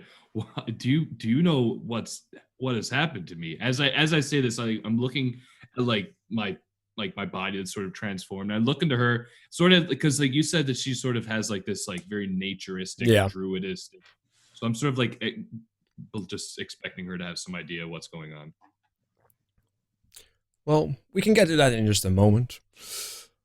But your friend is looking really rough. Oh, yes, a berry. Do you have one? Strongwalker, I just want to let you know that he was gonna let us all die. He turned himself into one of those What? things. I threw a vial of oil at one of them, and I know he's got a fire spell, and he refused to help me. I say just leave him. Let him find his own way, whether he makes it or he doesn't. Doesn't surprise me at all. Welcome to the strangers of the city. No respect for anybody else. Listen, I don't trust you, neither. Nor do I trust you. But hey, at least I saved your life. I can take it again if you want. And she aims her hand at you and fire appears in it. It's up to you, darling. I'm not saying you don't. I'm just saying I don't trust you. But I am saying to Strongwalker that this fecker literally just let me die out there. If it wasn't for this kind woman, I would most certainly be dead, even though I'm sure I had a fighting chance. So, feck him. Right. Even still, Kaiden, I understand your frustrations. He would kill us. It's not in my nature. And I go over and I check Mort, and I'm just basically like seeing if he's breathing. He is looking terribly. Like he's seconds away from like. I'm just gonna humph, kind of turn my back a little bit, keep one eye on the woman. Yeah, I just raise my hand, basically, like just raise my hand, like, and to say to Syria, Beery, please. You don't know her name. She hasn't said anything. She just said serious. Like, he said serious. He doesn't agree to it. It just became silent, right? Yeah, but didn't Mort had said it in conversation, unless that was in Elvish, and if that's the case, I retract it. All right. Well, you could say it, but she has not given her name to you. Sorry, my bad. Well, I know she didn't. But I'm just like I had thought that initial conversation between Mort and her was, but okay. Yeah, I asked for a berry either way. All right. Yeah, she kind of grabs that same pouch again. She gives it to you. It's up to you. Yeah, I grab it and I quickly move over to Mort, and as I do, I turn to Chitin. We will discuss all of these transgressions with Mort in due time. Do not you worry. And Can we like hang him from a tree while we're doing that conversation? I will hold him up myself. I do not worry. And I just go over to Mort and I kind of squeeze the berry first to squeeze some of the juice, and then just like jam the berry into his mouth and just like forcefully make him just eat the thing. All right. Yeah. You get 1 HP back. And indeed, Syria, she sits down. Right. Well, good morning, sunshine. And she sits down near the fire. Fuck you. All right. And she kind of just sits back, lights her hand once again. But the second her hand gets lit, I say, I have this. I just turn to Mort and I cold clock him and knock him out cold. I don't want to kill him. I'm just knocking him out. Yeah, I'm knocking him out. I'm so. Except your fist is like that big. Like I just literally like I want to picture it as if like he's sitting next to me. I'm just like boom, just not even just like look to the side, just straight cold clock. Just like knock him out, right? Yeah, the Hulk Loki type situation. Right. This figure kind of like you. I like you. Anyway, as this friend of yours indeed said, my name is indeed Syria. It looks like you guys have indeed heard of me. Have I actually heard of her? You haven't heard of her. Not by name, at least. But you're getting a very awkward and a very intense feeling of dread that this may very well be the same person that sieged the city. Yeah.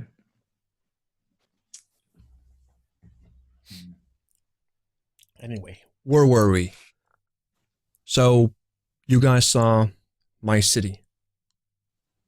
And as I was saying, this golem has attacked or has roamed to the north. Didn't you make that golem thing? I did not. One of your companions messed up or interfered, which resulted in this golem. Interfered in what? What's her name? Enna, I believe. You guys called her? I can't remember. It was so long ago. Make a deception check.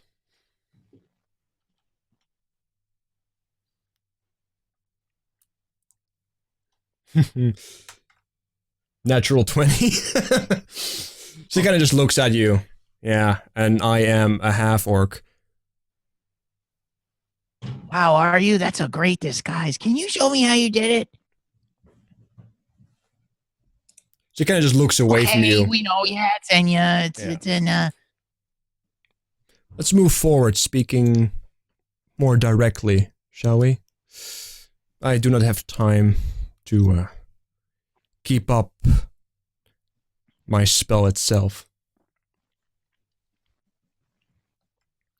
Anyway, your friend, this Enna, a fellow druid, she interfered with my circle, my place, and, well, you saw the effects. Her interference destroyed half my forest. If you happen to see her... How did her interference do that, though? What were you trying to do?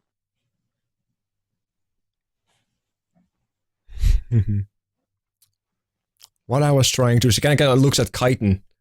I believe your friend knows exactly what I was planning to do. Isn't that right, Chitin? What is she implying about the? Like, she has been able to read your face quite expertly, right? I've been rolling for it. And your passive disguise is not all that great. Surprisingly. Oh, I'm openly like. Yeah, hating you're on her. you're openly like... Well, Yeah, I'm not trying to disguise the fact that I don't trust her and don't like her. Yeah. She threatened to kill me. I'm dying. I'm I'm well pissed off. I'm like, she actually saved you, right? Like, you do know that she saved it. Because of her, you're probably alive still. Because yeah, but then she's just threatening to kill me again. I don't know. She made a fucking golem. She's possibly the one responsible for the messed up raid on the city. Like, I mean, I'm not sitting here like about to stab her or anything. I'm just, I don't like her. I don't trust her. Anyway. How do you know who I am? I have been keeping an eye on Amarok for about 4 years now. I know everyone. Fair enough. What do you want? You save us and you threaten us and you tell us that you made a great big golem by accident, which is wrecking shit, and you're going back to your village, which has been overrun by hobgoblins. What do you want from us? First of all, I didn't make the golem. The friends of the little one did. Their interference caused it. I did not wish for this golem. Would have been handy if I could control it, but I cannot. This also resulted in the fact that my city has been taken over. This golem roamed north. When you say your city, as in you were a person of prominence or you're from there? Wouldn't you like to know? I don't care, your city's in ruins. It's barely a city anymore. I am painfully aware. Regardless. Why don't you make another column? Send it in. Well, that requires a lot of power, does it not? And that power... Well, I used to have that until it turned into a golem.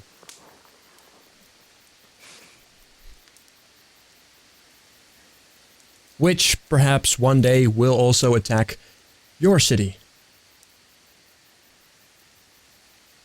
I've already thought of this. Exactly, so... It would be unfortunate if somebody were to hasten this procedure, would it not? I may not be able... What do you want from us? I just simply wish to know exactly what you guys saw. We've told you we didn't even get that close. Well, you have two beautiful eyes in your head. What did your elven eyes see? We saw that it was overrun with hobgoblins, and then they saw us. A scouting party saw us. We ran. They sent out the larger one, the manticore. We ran away. Really, all we saw was the people being thrown. I personally, as Chitin, I don't think saw anything of detail of who the people were and stuff. I don't think I saw that they were elves, even though I think someone saw that they were. Yeah, I believe it was Morrison. I seen the same exact thing, so I'm not piping up because he's relaying the exact same story I would, but better because he's... Should have thrown people off? I don't know if it was elf or hobgoblin or something else. Well, either way. Well, We enough about... speculated that there might be people alive. They are. And that's when Mort decided he wanted to go and see if his kin, your kin, my kin, were still alive, but... Wouldn't go as far as to say your kin, but... I appreciate the candor. Regardless, enough about me. Do you have any questions? It is only fair.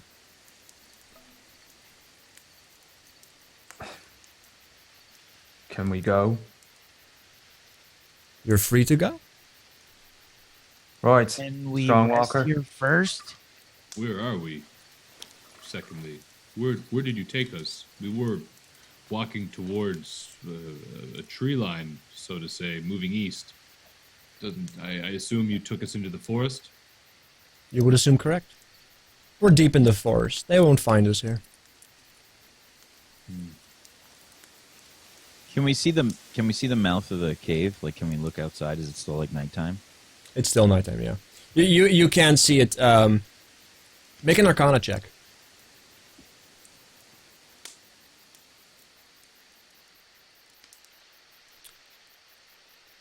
14. All right, 14. You do sense a very, you do feel, especially since you're focused on illusion magic, you do feel like the mouth of the cave is there's some magic going on.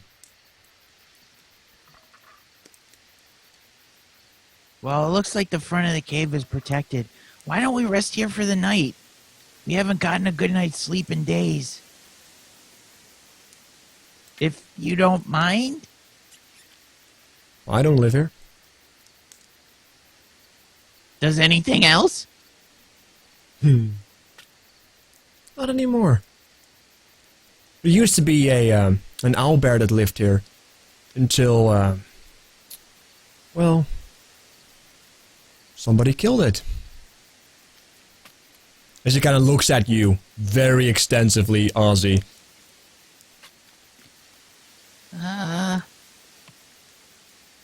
Well, then, do you mind if we stay here the night? Do as you wish. Will you be leaving now? Or If I am no longer needed here, I will leave. I was just merely hoping for some information, but it seems that you all have none. if it is information you seek, then I turn to Mort, and I kind of grab him. I kind of just take my hand and grab all the material I can, like just underneath his neck, and kind of like hoist him up, and just kind of slightly slap him on the cheek, just try to wake him up. Mort, and I just keep like slapping him with the back of my hand. Mort. I didn't do it. I promise you. Mort, listen. As soon as he comes to, I sort of tighten my grip. Right. But I'm not like hurting. I don't want me to be hurting him. Listen, now is not the time to joke. Just joke after. No jokes here ever, Stormwalker.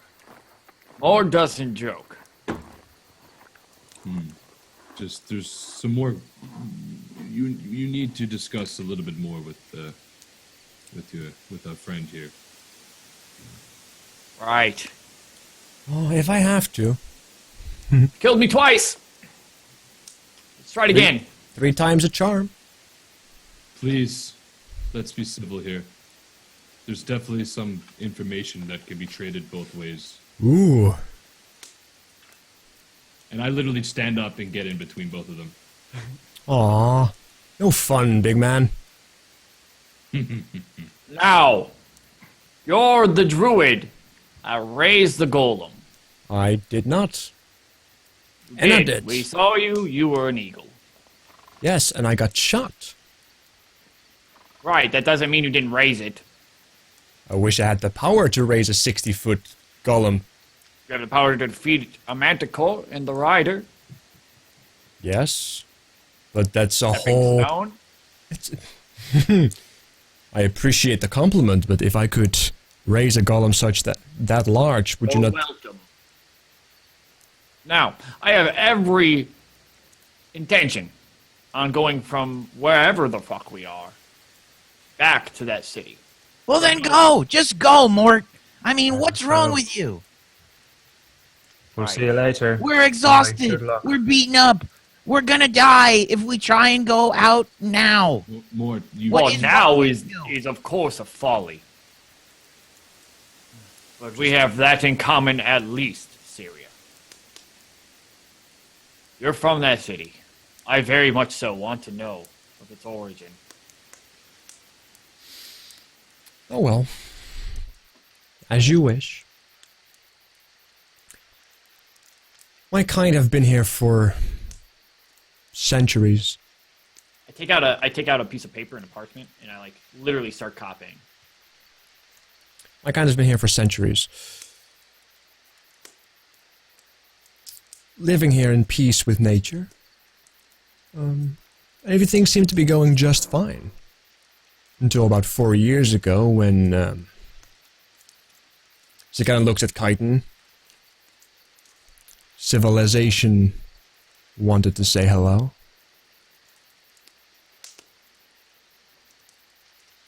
Regardless, we have been looking, we have been watching over the land. And that city you saw. It's one of the settlements that we have built here in this land to try and keep watch.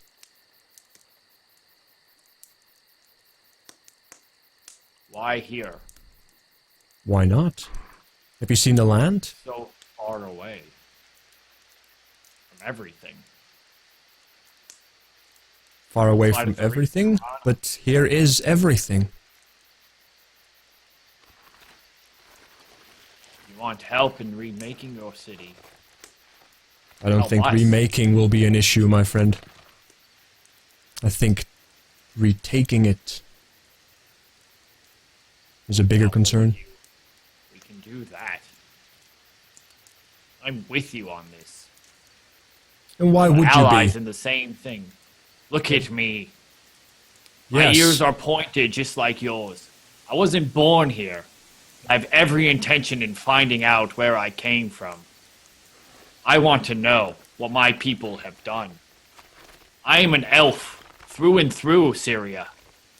My forefathers were born in Iran. It's very, very true. My parents were pitiful people. They were disappointing. I learned through the history. I studied the books. I had written our history. I went to 50 years of college for that reason. I want to know who I am inside. I want to know the elves. I want to know where I came from. My people created this world. My people live longer than anything we have seen. I want to very much so know what that city was, especially outside of the reach of Iran. Syria, we are very much so on the same team here. I have every single intention on going inside that city and finding out exactly what my people were. By all means. Good luck, though. I could use your help. Yeah. The unfortunate problem is, I am unable to get into the city myself. Why? Have you seen... Well, you were out when I was asking the questions. What have you seen when you were there? We saw little. We saw the dumping of bodies into the lake. We saw the hobgoblins. I know of the manticore. But little else. I know nothing, I admit. Have you seen the water? We saw the lake. It's green, the water itself. There was a lot of algae on it. An interesting thing about that algae, And Ozzy just starts like rambling on and on. Ozzy! Now's not the time. she just asked. Let her speak. Well, I assure you it's not algae. It's the effects. It's the effects of a corruption. If you guys... I'm not sure guys if you've seen, but there is a large monument at the base of the rock upon which my city was once built. A large rock with a gem. And this gem, this it's not just a regular gem, it's a enchanted protection that unfortunately has been corrupted. And this corruption has seeped into the ground. What's the gem? Just a large, rare diamond. It's the magic inside that prevents me from entering the city. Does 22 Arcana do anything? 22 Arcana, yeah, as you make a...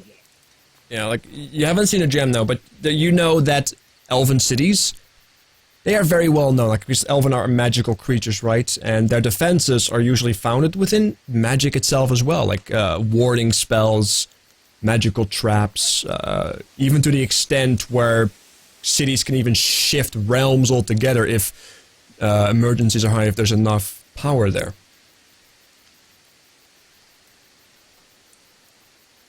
You believe this gem, if uncorrupted, could bring the city back? My kind would be able to travel freely once again. We can't travel freely now. By your kind, you mean the elves, the Fae.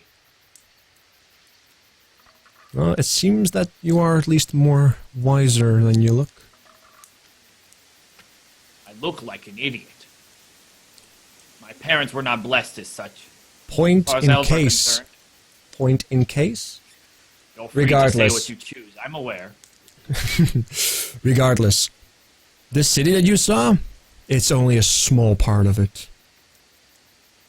Most of Other it's... cities, more gems. No, it's the same city. What's the same? You remember that one of the houses that you saw, that you were able to spot through the mist, was cut in half, right? Right. The city itself resides partially here. The vast majority lies elsewhere. Right. And using that 22 Arcana, can I piece it together at least that the gems are like a distance traveling thing? Make an Arcana check. Make a new Arcana check, because that's a new thing. Can I think it might be too long to blow that Bardic Inspiration. How long? Yeah, it's way longer. That's way longer, yeah. Oh shit, 22. I wanted everyone to use it on that stealth check when we were using the second stealth Actually, check. but As you I guys, as you kind of think it through, right? Like, legend has it that there are cities, that you know, like that travel to the Fae, or parts travel to the Fae. There's even elvenkin that are just part Fae. This is like common knowledge for those who have studied the lore of Elven. Well, half the city is currently locked in the Fae. A realm beyond our own. It's reflecting of ours, but beyond our own. This stone not only was able to protect the city itself, but also helped in aiding travel between those two. My kin, those who are more attuned to the forest, we held it down here. You know, we watched over the land, we made sure that this place was safe. For the vast majority of my brethren and sisters, more attuned to the other realm, made sure things were okay there. But now that this stone is corrupted and the link is severed, it is very difficult to say what is happening on the other side. But if the corruption is spreading this far, and this deep, and knowing that the Fae is a reflection but of our own world, I fear the worst. Syria. I want to believe you, I do. Make an insight check if you want to believe it. The golem itself. Why? It wasn't my creation. What was your purpose in it? It was a source of power. You, as a user of magic yourself, For what purpose? the destruction of Amarok. I kind of figured we were moving past this. Not the hobgoblins? Well, now it would be very tasteful to have a source of power to use against the hobgoblins, but alas. What happened with the golem? You need to be honest with me if we're to help each other here. I have been nothing but honest.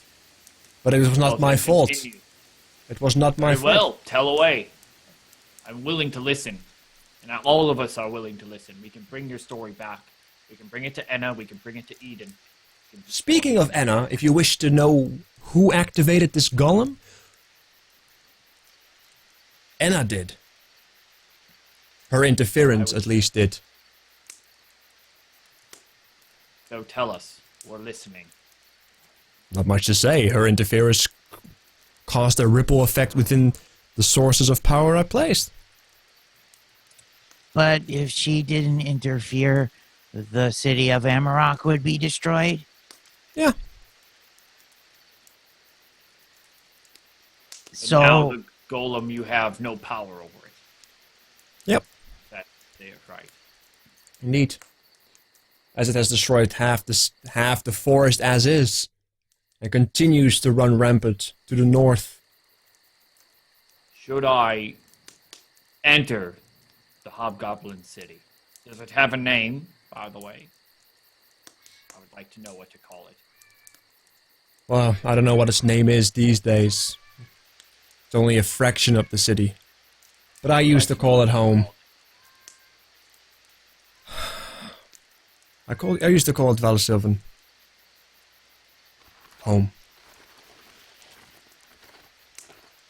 I have every intention on going back inside. And I turn to the party. Friends, I come to you now, not as the man who didn't take the watch the one night through a miscommunication. I come to you as an elf.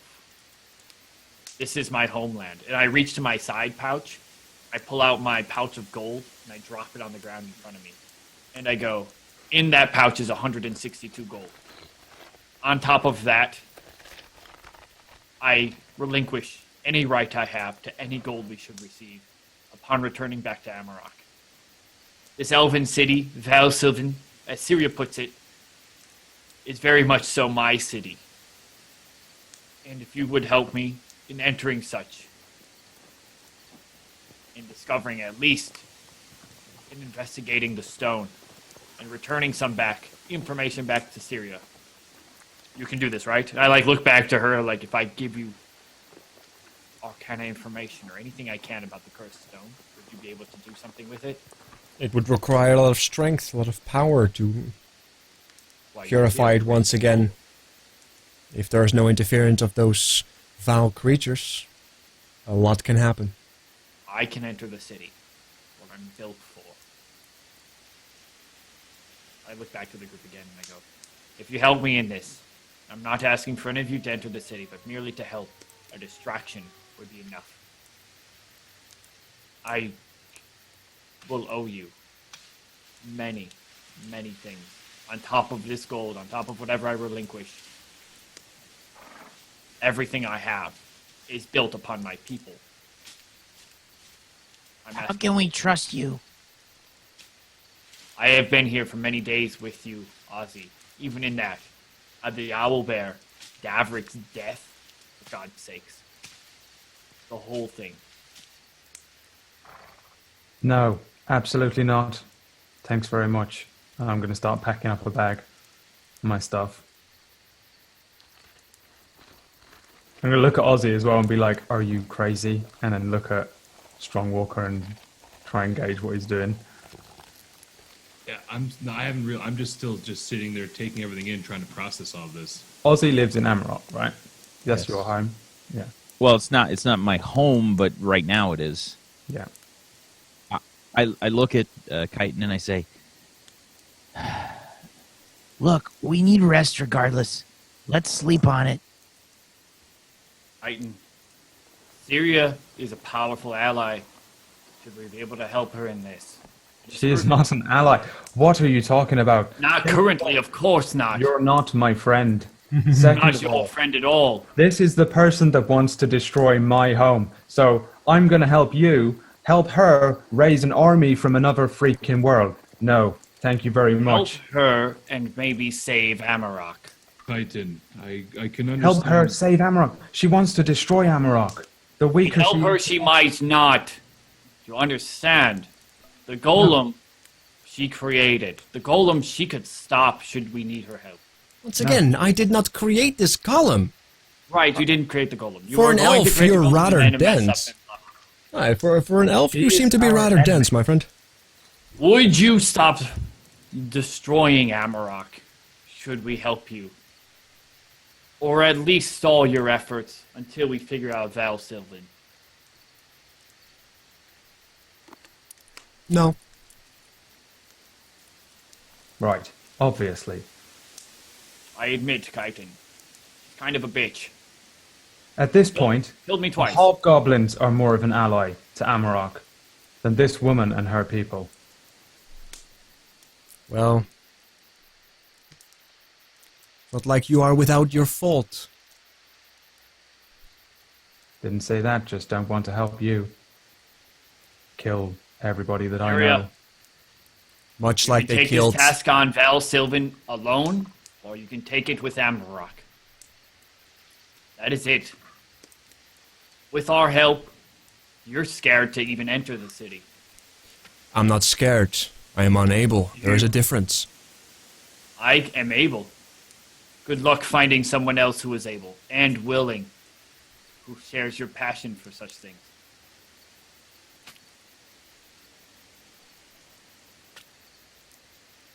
As you know, we live a long life. If not you, then somebody else.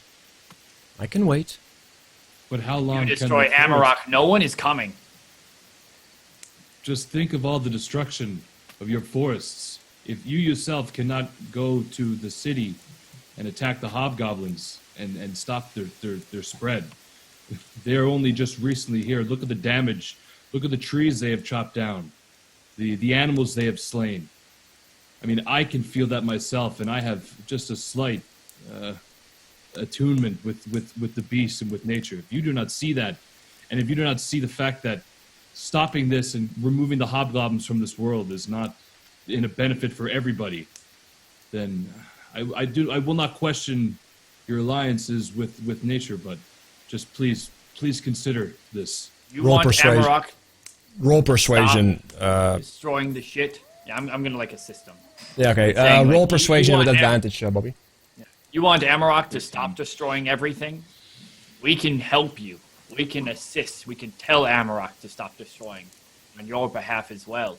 We can become allies in this. We can do everything we can to stop Amarok from destroying the wilderness. We can live together. This is a way that Amarok can be. Iran is not this way, Syria. Amarok can. He still is young. We can learn. There is balance in Iran. Enna will help us in this.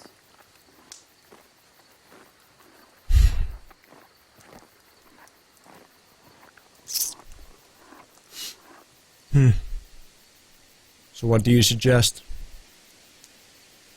Truce. Partnership. An alliance, even. But not with just us. I agree. Ozzy's right. With Amarok. You stop destroying Amarok, and us, the adventurers, the four of us, and everyone that we adventure with outside of the walls, will work towards making Amarok more persistent with the wilderness and druid happy and safe. I don't know how to put this. I'm like looking back to you guys. I sound like an idiot. You always sound like an idiot, Mort. We'll do what we can to live with nature. By Enna's guidance and your guidance, Amarok will not do anything that does not make nature happy. Is that how we do this? It sounds stupid. That sounds. I am not really. But Syria, you can trust us. We are on your side here. In this, we can destroy the hobgoblins together. The golem itself together. I do not wish to trust you after all. Your own companions don't already trust you. That's So how- fine. I do not wish to trust you either. I do not even know you. Then why keep us alive? If you want Amarok destroyed, you might as well kill us, the four of us, right here, right now. Well, if you are that insistent. The Manticore would have done it for you. I'm calling you out right now, Syria. You kept us alive because some bit inside of you has a piece of humanity in it. Why else would you save us? I'm pretty sure there is no human in me. Then what? Deus ex machina? Am I supposed to believe in that? That some divine being saw us in a near-death situation and saved us from sheer randomness? No. No, I came out to hear what the ruckus was about. The horn was echoing throughout the valley. And you decided to save us. Well, nature told me those that were responsible were there. So I went there. Nothing random about it. Why heal us? Because I wanted to know what you guys were up to. Are you not following this entire conversation? We have been over So this. feel free to kill us then, Syria. There needs to be. I needs object be to no that. death. Don't kill me, please. It's clear that she requires information from. Well, she has asked us what we know, and we have told her all we know, and she has answered all of our questions truthfully. And with that, I look at the elf. I guess I know Siri or know the name is Siri at the time. I hope truthfully, of course. Nobody's making insight checks, so go ahead, right? Yeah. I don't believe her even if I rolled a crit 20. I don't care. All right. I'm looking. I look back to Chitin, and I guess like, are you like visibly like up? I guess like upset. I'm like packing up a bag and I'm gonna walk out the cave just as soon as Ace tells me my bag is packed. You're like, you don't have a lot of with you, right? Like, it's not like your pack was like unpacked. So Yeah, I'm just gonna grab all my stuff then, heft it onto a shoulder and sort of probably limp awkwardly, grunting. I'm still messed up. I've got all these wounds from like 3 days of. yeah, like you could use a lot of rest, but like you are not suffering like both Mort and Chitin. You don't suffer from exhaustion anymore. So you can remove the exhaustion, but you guys don't have did not get the effect of like a full rest or anything. Yeah, I'm on 1 HP and that's good enough. I can walk. you can go. I see Chitin like packing up. I'm gonna go over and like kind of grab the bag as he's packing. I assume he's probably like almost done because we're adventuring. I can't see us taking like an incredible huge amount of things on this adventure. He's probably almost finished. I guess I grab him just before he puts the last pot or whatever into the bag. I say, Chitin, I understand your frustration and your hatred towards her and all that they have done, but you must understand that some sort of an alliance is truly the best way to save the city, to remove this hobgoblin threat. That's your diplomat right there. Well, it's This crazed, untrustworthy woman and this crazed, untrustworthy man. well, what else do we have? These are not the people to try and reason with. What's the point? We'll go back to Amarok, and then we'll come back out another time. If we go out now, we're gonna die. Well, we're going to die in here anyway, and I'm just going to look at the woman.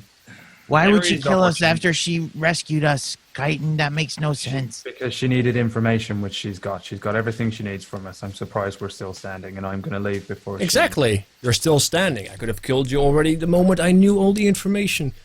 It was nothing. Nothing I already knew. And yet you still stand. And why is that? Because she needs somebody to go in, and you're going to be the person that does it. But you probably need us, and I'm not going to help either of you. You're going to let Amarok fall, Chitin. No, you're The going golem to is leave. out there. Are you going to let it destroy the city? The golem's raging completely out of her control. It's going to destroy Two everything. of the hobgoblins could fall the city. I could fall the city if I wanted to. For God's sake. But she's actively trying to.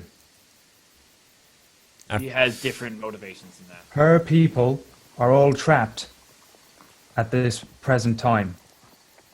If we help her free them, she's just going to rally up even more forces and they're going to come and get us. If only. Regardless, Kaiten, we should still sleep on it. Now is not the time to rush off. You I don't just want to sleep in her company, though. well. With that, I guess I look up to Syria. Syria, we will.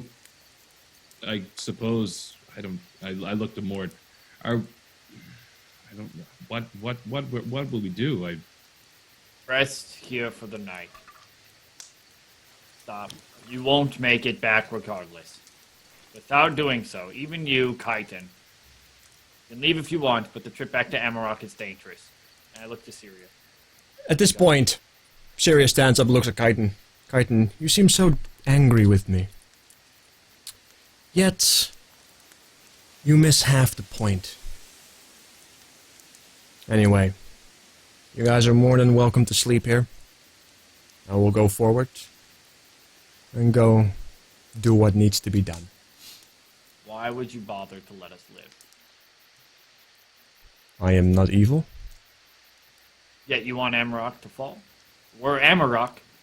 You see, you paint me as a villain, yet nobody asks me why. Or Why do you wo- want Amarok to fall? I think it's quite obvious, Syria. Don't claim me to be dumb. Out of Well- all the things that I am not dumb. You sure? White. Well. Why? Simple, right? 4 years of slaughter of innocent creatures, of destruction of the forest. They took from the land but gave nothing. With their metal buildings. Civilization is not welcome here. And not once. And you won't make half a deal to destroy the hobgoblins, recover your home and your people, and even let Amarok live with the good willing that we're going to try to live by the way you live. Why You would won't I even do trust that. your city folk? You're all Just for a so... little bit. Why? Just a little I bit. warned your fellow You've men. done it for 4 years already. Do it for another 3 months. No. For God's sake, Syria. Why would I make trust me those who regret cannot even trust Allah. themselves? You don't know, don't you? Many weeks ago, I came upon a group similar to this. Very similar to this. A red dragonborn, a man in blue. A halfling. Female. And this old dwarf. And I warned them. Told them that I would come. They didn't even warn the city. They didn't tell anyone. Nobody cares about each other over there. But they have taken from my land. They have killed my creatures. 4 years of innocent slaughter. And I was told not to interfere. Kill us now. There's 4 of us who are going to go right back to Amarok. We're going to tell everybody that you're unwilling to even make a deal. For the Wow. greater enemy, for the greater good. Look at Kaiten. He seems to be the only wise man over here. He doesn't want to make He's a going deal to with run me. and hide. He's going to be your enemy just as much as soon as he gets back to Amarok. You're Yes, going to but- fight him again, and he's going to be much stronger and healthier. Feel free to destroy him then as well. But for now, he's an easy target. If that's what you want, kill him now. Kill me now, for God's sake. All I want to do is to fix my people. My elves. My people. Amarok can be dealt with. Amarok can be fixed. It can always be fixed. You, I know. however, are a tainted bush, Syria. It would be wise to not insult me. Speaking of I would be taint, wise you to reek see of reason. death. You've killed me twice. Don't make it a third time, because I'll make sure your friends won't be able to revive you. Feel free, Syria. It's been yours to kill me this whole point. In this cave. Now, That is the two ways of it. You can have an enemy in Amarok, or you can have someone who is trying to be better in Amarok. I already have Amarok as an enemy. I gotta look at the other people. We're not trying to kill you, Syria, at all. You If couldn't want us even to if start, you we can. tried. That's fine, but if you want us to try, we can. Please. You city folk are strange. I have to endure 4 years of innocent slaughter, and I have to just let that go away. Hell, It's even 1,000 years of innocent slaughter. Wait, what? 1,000 years. Innocent slaughter. Feel free to deal with the hobgoblins alone. You might never get that city back. No. Without our help, you will just be you. I'm not going into that city unless Amarok lives. And if Amarok won't continue to exist unless you decide not to kill it, unless we get your help against the golem. That is the trade-off. That is it. Without your help versus that golem, you are never going to enter that hobgoblin city. You can live a long time, but you can't live long enough. No one's coming here. It is just us. If Amarok falls, no one else will ever come here ever again. Maybe that's a risk I'm willing to take. There's a 20. Persuasion. 20 persuasion roll. There you go. Is it? Well, even so. So it kind of looks at you, Have one Kaiten. enemy or you have two. So it kind of looks at you, Kaiten. After all, you and I are not so different. You do not wish to work with me because I tried to kill your kind. As your people have been killing the innocent lives of this forest that once lived in peace. And you, even you're only half, don't seem even the slightest remorse. And you, Strongwalker, you seem terribly silent for somebody as attuned to nature.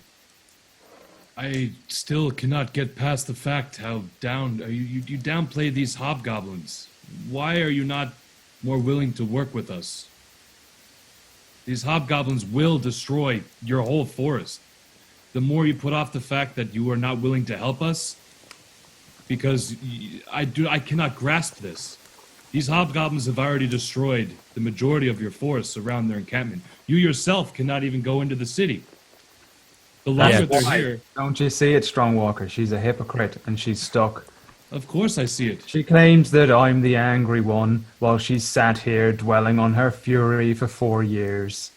And she claims that, civilization showed up and messed up my little forest while she tries to save her feckin' town. Very civilized. What do you think's gonna happen? They're just gonna come pouring out anyway. She wants everything to be just right, just perfect, and she can't do that without a very specific set of events. And obviously, we're not going to meet that requirement for her. But there's a little slither of a chance, which is why we're still alive. Well, I say feck her. She's done nothing even apart from keep us alive for her own reasons. It wasn't altruistic. You want altruistic, Chitin? Would you stand with me on this? Our lives are in her hands. Altruistic person here, probably less so than her. Then fine. Our lives are in her hands. Syria, if you won't make a deal, you're gonna have to goddamn kill all of us. No, that's not true. That's very much true. Ignore That's the child. not true. nor Kill him. who? I do not Or wish leave. to die here. I just wished... I am still just... I do not understand. I look back at the three of you and I go, you're not willing to live for this. Fine. No. I'm not willing to live for you, Mort. God, I'm You don't have so to live for tired me. of It's this, Mort. fine. Shut your damn mouth, Mort. I'm tired of it. All right, Shut up. I knock out Mort. I knock out Mort. Yeah, same thing. I've been standing next to him the whole time. I knock him out and I lift him up onto my shoulder. Thing is, I Toss him outside. well, I don't grab do his that stuff unless you and want to I- be found. I grab my stuff and I put it down the corner and I lay him up against the wall. Okay. And I turn to Syria and say, Syria, we're not getting anywhere with this. The thing is, No, we're not getting anywhere with this. I am stuck. For now. But that won't be forever. Would it be helpful to have the support of another city? Sure. But how can I be at peace with working together with a city who has been killing innocent lives for years? Look at it like this, Syria. You got hobgoblins. They'll wipe everything out. If you maybe communicate with the people of Amarok, then maybe you can find some kind of happy medium. Maybe we can help you get your people back. But if you leave it alone, if you try to do it yourself, the hobgoblins won't just wipe out Amarok, but they'll wipe out the whole forest too. And They'll wipe then out everything. you won't have anything. But neither would you. Exactly. This is not my home. I am willing to help. I am willing to help you and the people from the city to remedy this. And I'm sure that you all want balance. That is nature. Nature is balance. I do not understand this disconnect between you and the city. Do you not realize that civilization arose from nature? We are nature. I don't understand this disconnect, and I can see how you can view us as not, but we are all connected. Have you considered becoming, I don't know, maybe a teacher? We don't know your ways. Obviously, if you communicated with the city, maybe they'd listen. I'm more of a doer as opposed to a teacher. But Teach through action.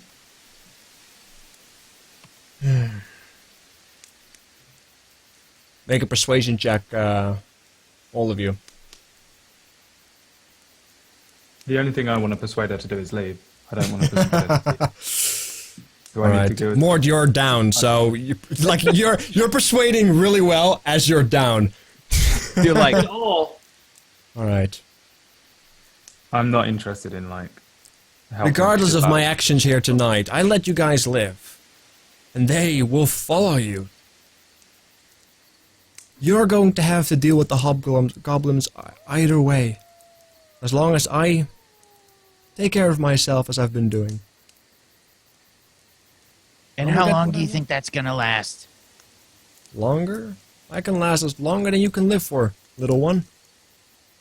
And how far from your city do you think you'll have to go after the hobgoblins come down here and chop all these trees down to fuel their place, their city?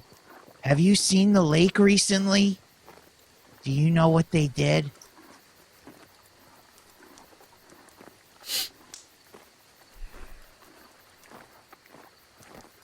Fair All enough. the trees are gone. The atrocities they commit are nowhere near the level. Alright. So what do you suggest then? As you seek wisdom? Or seek to be wise? I'm me not hear- exactly a representative of this city, so we could talk to the mayor, and maybe you and the mayor can have a talk and work something out. I don't know.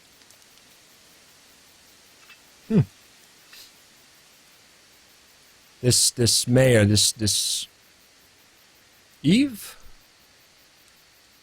Yes. Yeah, you know her name.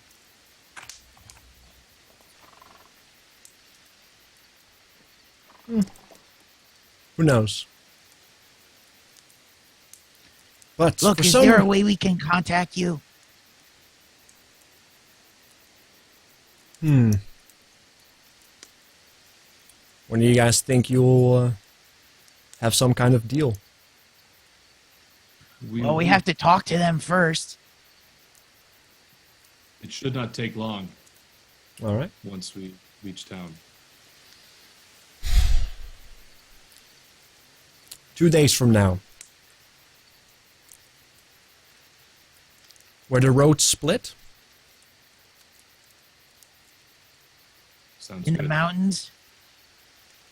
The On road. the road north, correct. Road north. We will be there 2 days from now. Where the roads split around noon. When the sun is at the highest. I may fly by. I may not. Who knows? Who cares? Exactly. Well, if you seek to sleep, it's about a day's travel to Amarok from here. But if you do decide to travel, just go south. Or southwest. Should be able to find it. Be careful though. Okay, can we please get some sleep now? I'm literally like almost passing out from exhaustion. So that's just my. It's not me saying that. That's literally my character is like actually. Yeah. Well, anyway, this thing in the corner, whatever it has, it's yours. Didn't have much anyway.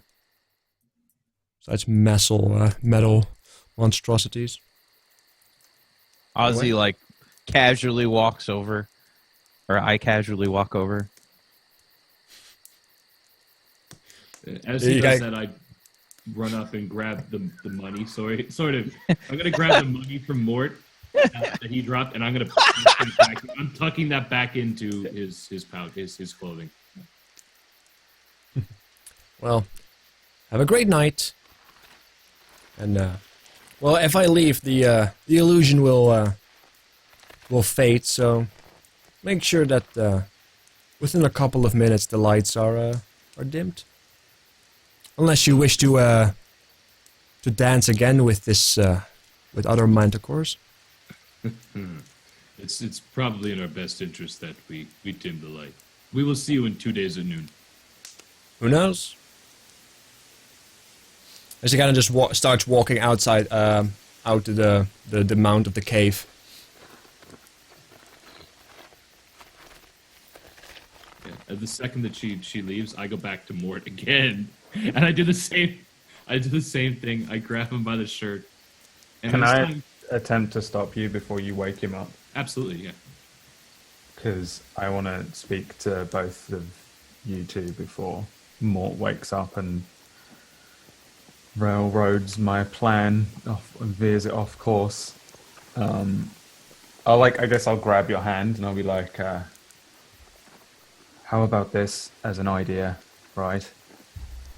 That bitch is fucking crazy. Oh, for sure. Oh, She's absolutely. crazy and she's evil and she wants to destroy Amarok. And even if we come to some sort of truce and even help her, I think she's going to try and kill us all. Because as far as she's concerned, we're already guilty of a crime. I say we find a way, we rally up as many people as we can, and we kill her, and then we go and free the hobgoblin, the elves from the hobgoblins. Then those people who are freed will want to work with us, and they're going to be a lot more diplomatic than this crazy evil bitch. I agree. I feel that they need to know of this civilization as soon as possible. The quicker we get back. Bring Enna and we can bring Eve and we can speak with their people without this conviction. Because if we free them all and the first person in there is that crazy fucking druid, they're going to come after us. And they're probably going to win. More than likely. I think we need to tell them what happened. And they need to know, and then we can make some kind of decision. Absolutely. There needs to be full transparency here. We need to tell them everything that transpires. But I think Mort's not going to like that plan. We don't have to tell him. I think we should keep this between us, and then when we get the chance, we I'm slip. gonna walk over to Mort's supply, his backpack, and I'm gonna start looking through his backpack and see what he's got. The second I'm he gonna starts kick Mort rooting in the around- ribs. The second he starts rooting around, I'd say, Ozzy, knock that off. It's Hold on, I got a plan. Not much, man. I don't know what you're looking for. Anything of note? I'm gonna look through your backpack and I'm gonna take all of your rations out. I have 2 rations. I'm taking the rations and your water skin and any like torches you have. Basically like survival supplies. I'm taking them from your backpack. Yeah, the second I see you taking like crucial things of survival, Ozzy, what are you doing? Why are you taking? We're gonna have to go back to town if we're out of supplies, Of course, right? I plan on. He is coming with us, of course. Is he not? Right. So if we have to go back to town, we can probably ditch Mort and talk to Eve about the situation. Listen, Mort's going to turn on us the first moment he gets. He's done it twice. Well, then we zap him. I don't want to murder him, but I'm saying if we just say leave him I don't really mind. to fend for himself, because essentially that's what he did for me. We cannot leave him. I will not leave him. I will carry him, but I will not leave him. I want to kick Mort in the ribs. Probably No. wake him up actually. Intentional, like to a hurt? as a wake up. No, like a let's wake him up. He just instantly rolls a death save. Oh no, not like a full blown like. I have like a 9 in strength, so like it can't. Well, it like an doesn't even- unarmed damage is not a roll. Like, I still do 1 damage, which essentially means it's an insta crit because it's unconscious, which means its crit is 2 death saving throws failed. So your kicking might be a little bit severe, but you just nudge him, But right? my unarmed strike is -1, so I can't hurt. Well, right? yeah, for, like you can't even do damage with an unarmed strike. That's what You I actually mean. hurt Yeah. yourself when you attack? No, it's you're right. That's weird. Yeah. That's what I mean. Like I literally cannot hurt anyone. I'm that pathetically like physically weak. I think it's like So a minimal I damage. guess I'll kick him. I'll kick him, and then I'll go and rest my head on my pack and attempt to get some sleep. Then. All right. All right, and we'll take a break with that as our adventurers hopefully get our first full night rest. We'll be right back. 5 or so minutes. Don't go anywhere. And we'll see your faces soon. All right. Oh, thank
All right, we are back. Beautiful. The big, the bold, the beautiful. Or whatever that sentence is. All right. I don't know what it is, man. I have no pop culture references. All right. So let's go back into it. As you guys started communicating the moment, you know, Syria walked out. You guys started immediately communicating without Mort. I'm just going to assume that Mort just is exhausted and sleeps for all the hours he needs to. And you guys, so- you guys just continue the conversation, or do you guys also decide to sleep or do something else? I lay on my pack and I kind of like lift an arm, like, wake me if you need a watch, but I really need to rest. It's like I have all of my 3 full sword stab wounds that I'm somehow alive with. Okay. Yeah, I'm gonna like just naturally. I'm just gonna take watch. I'm just gonna sit near the mouth of the cave, not too far out as to be seen, I guess, but just I'll take first watch. Just I'll be All right. visibly. Yeah. All right. Ozzy's gonna eat one of Mort's rations. Yep. Good point. Everybody ride off a rations unless you want to continue to suffer exhaustion. Or I eat one of. Actually, no, you don't have to. Because you guys all had a good berry. The berry. Good berry. And in fact, I eat one anyway. alright, that's fine. You eat one anyway. And then, by the way, Mort, make a Constitution saving throw for me, because you had 2 good berries. Oh no. Oh What no. happens? What happens? No. No. Don't do Mort, as you are kind of knocked out in like somewhere in the other corner, you will find yourself wake up.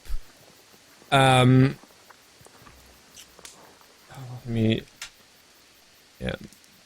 You will find yourself wake up. Well, let's just say you have soiled your entire pants. As you will wake up with that. Mort's having a bad day. Anyway, one more I thing. motioned to Strongwalker. Oh, okay. One more thing. Everybody who's awake, make a perception check. Poor guy. I feel so fucking bad. I presume I'm not awake. No, like this is before you guys go to sleep and such. This is essentially, guys, right after you stop talking, right? As you guys stop talking, Ozzy. Yeah, like Ozzy. No, you don't smell anything. This is like that happens later. This is what happens kind of when during the night, like during second watch or something. It just kind of like pours down his leg. Anyway, sorry. Anyway, as Ozzy, as you, and even Strongwalker to even you, Strongwalker, as you guys stop talking, you can hear the sound of like wings going. And getting further and further away. Okay. We should probably take the light out. We got to put that light out. Sounds good. I think I just heard some more wings. Yeah, I'm instantly going over to like I'm gonna dim it like just down and just to like just to embers basically. Okay, so you're gonna take the first watch? I will, Ozzy. Get some rest. Okay. Wake me up when you need to sleep. I'll take the second watch. We'll let Chitin take the third one. Sounds good. Get some sleep. And I guess as he hobbles off, I'm gonna just like start killing the fire to a point where it's still burning, but it's just like basically just embers, basically just enough to light the inside of the cave and nothing else. Like a dim light in the inside, and that's trying to. Yeah. Okay. All right. Yeah. First watch. You kind of sit outside. You don't do anything specific. No, I'm just sitting there. I'm kind of just like as I'm sitting there, I'm just kind of looking over my arms at like the growth and of the hair, and that's just sort of it, just watching. All right.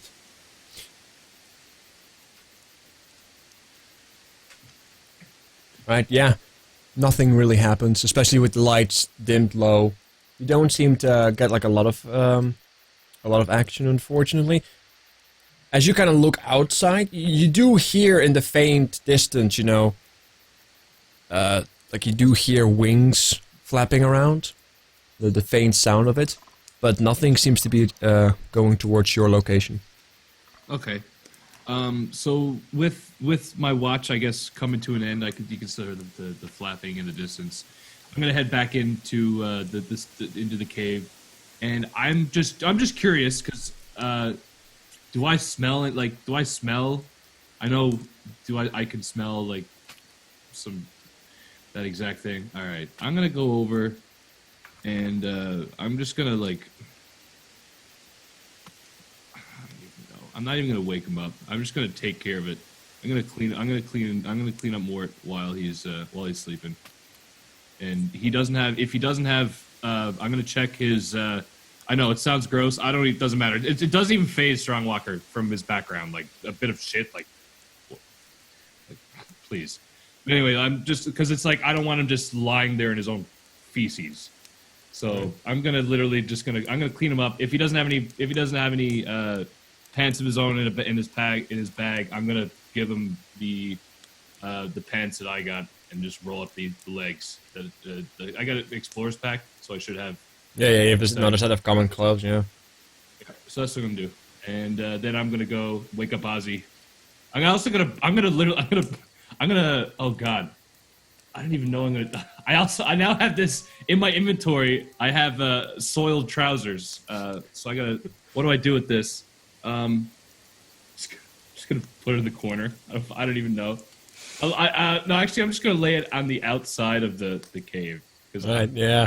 You know, strong mom walker, doing your job. Walker. Yeah, that's great. Yeah, walker, that's so good. But that's what I'm gonna do. And I'm gonna go wake up Ozzy and tell him it's his turn to take watch. All right. Fall asleep.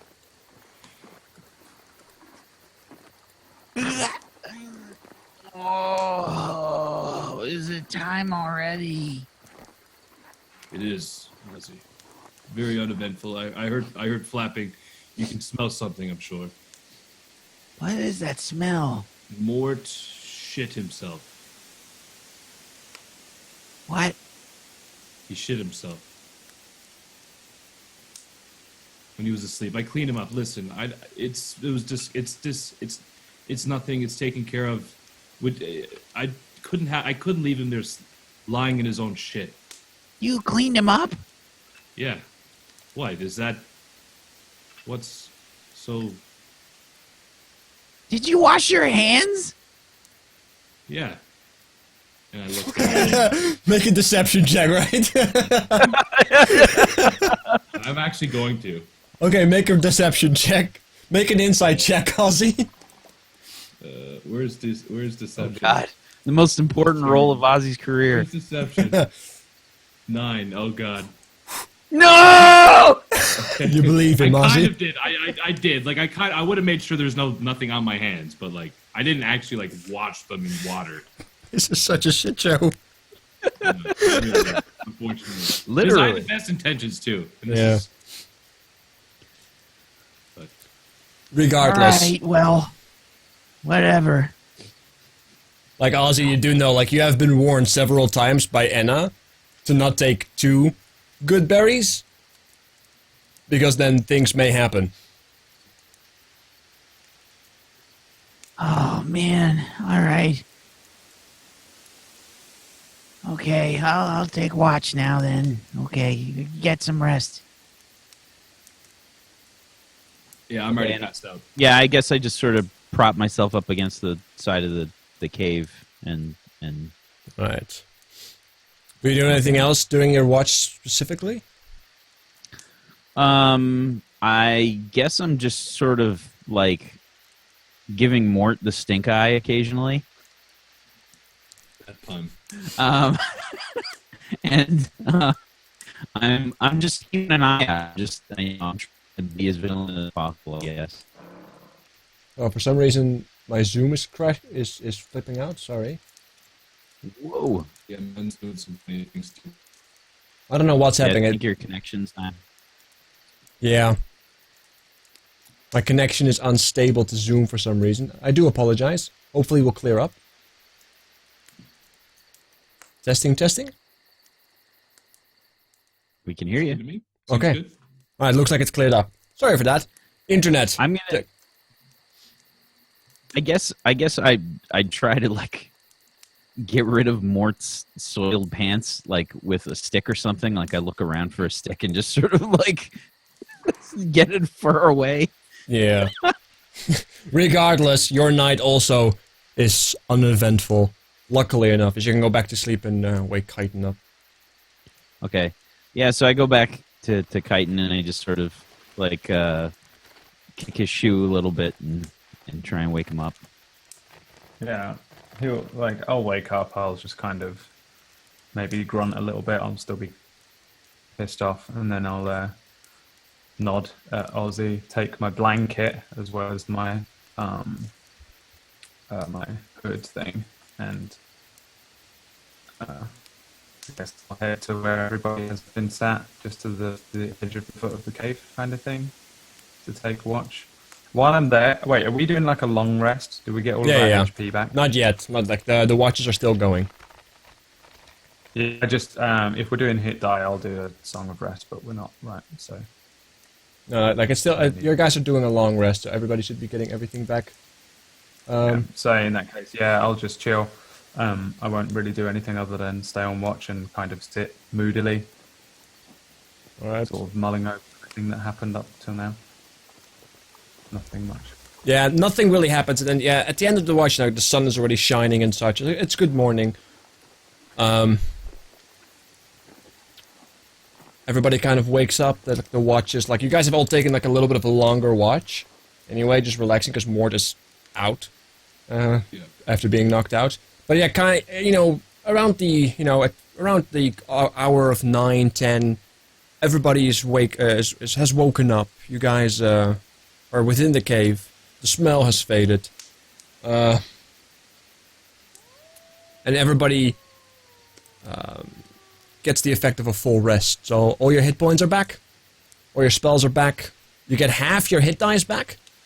Rounded down if you are level 3. There you go. Okay. And I'm also afraid that my Zoom is collapsing. I don't know what's going on because my internet is fine. I sort of lost you there, Ace. Did we get a full rest now? Yes. Okay. Yeah, sorry, Zoom is acting up somewhat fierce, and I don't exactly know why. Do you know if Zoom is based on the host's internet? Because if so, you I think so. It should. encoding on the stream a little bit, maybe. Yeah, but the thing is, everything else is fine. So it's just a weird hiccup, I think. It could be Zoom. Zoom does this all the time, right? Yeah. Zoom is just zooming a bit. So yeah, you guys are awake. It's first light. It's the smell in the cave is more like the smell of death of a rotting corpse somewhere, as that hobgoblin is still rotting in the corner. But you guys wake up, fully rested, groggy but rested.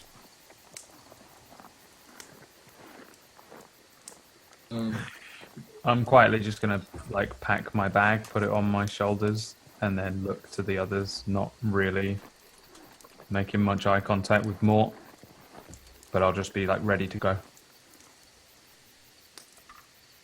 Mort, obviously ashamed, and for obvious reasons wearing the wrong kind of pants, has dug through his bag, taken out his mortician's tools, walked to the hobgoblin, and severed the leg at the kneecap, and is now roasting that over the fire.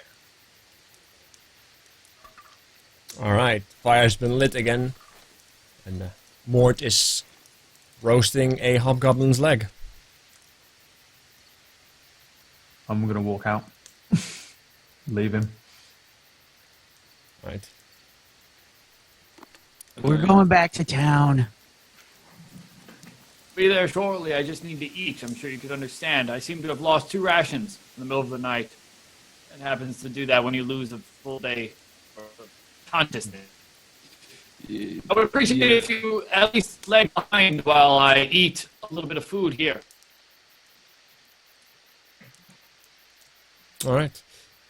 Yeah, sorry. The Zoom is acting up really weird. Yeah. You know what, guys? We're gonna go and take another break. See if we can fix this. We'll come back, and we'll have Mort cooking hobgoblin flesh while the rest is kind of like packed up and ready to leave, or already has left. If your name is Chitin. We'll be right back. Sorry, guys. I do apologize.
Alright, hopefully this has fixed it.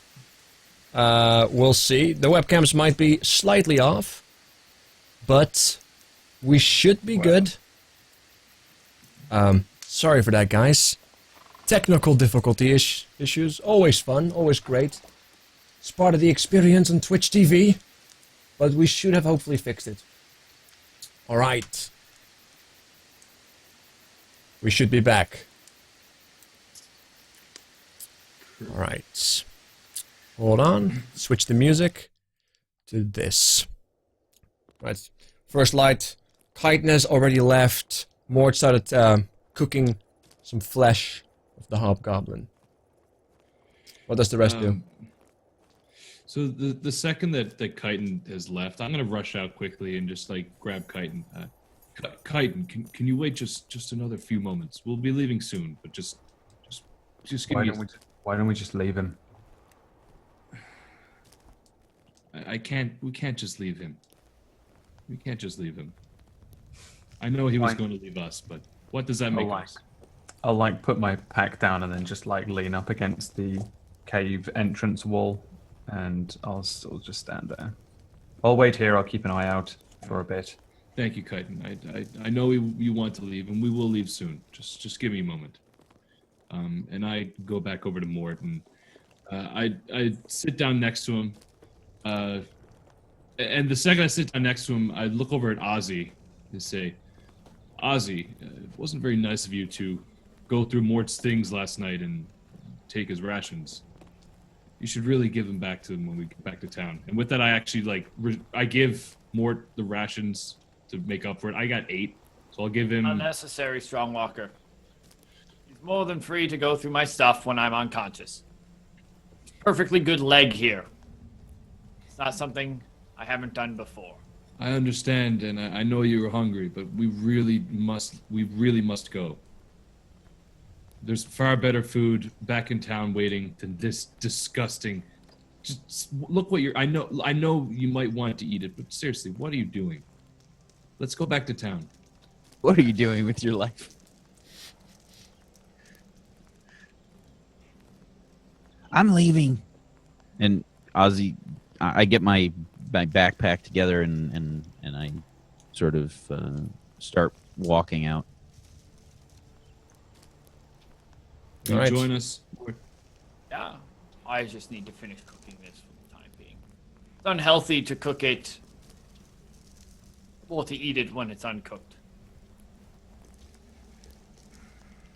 I grab the meat and throw it into the fire and stomp on it. Lord, I'm sorry for this. We really must go. More just like sighs and like looks to Strongwalker and I go, I appreciate everything that you've done for me. And I like look down and like it's obvious the pants, the whole thing is obvious, and I just like look at you and I go, but really, a leg. It's not the first time I've eaten humanoid. I have no issues with you eating.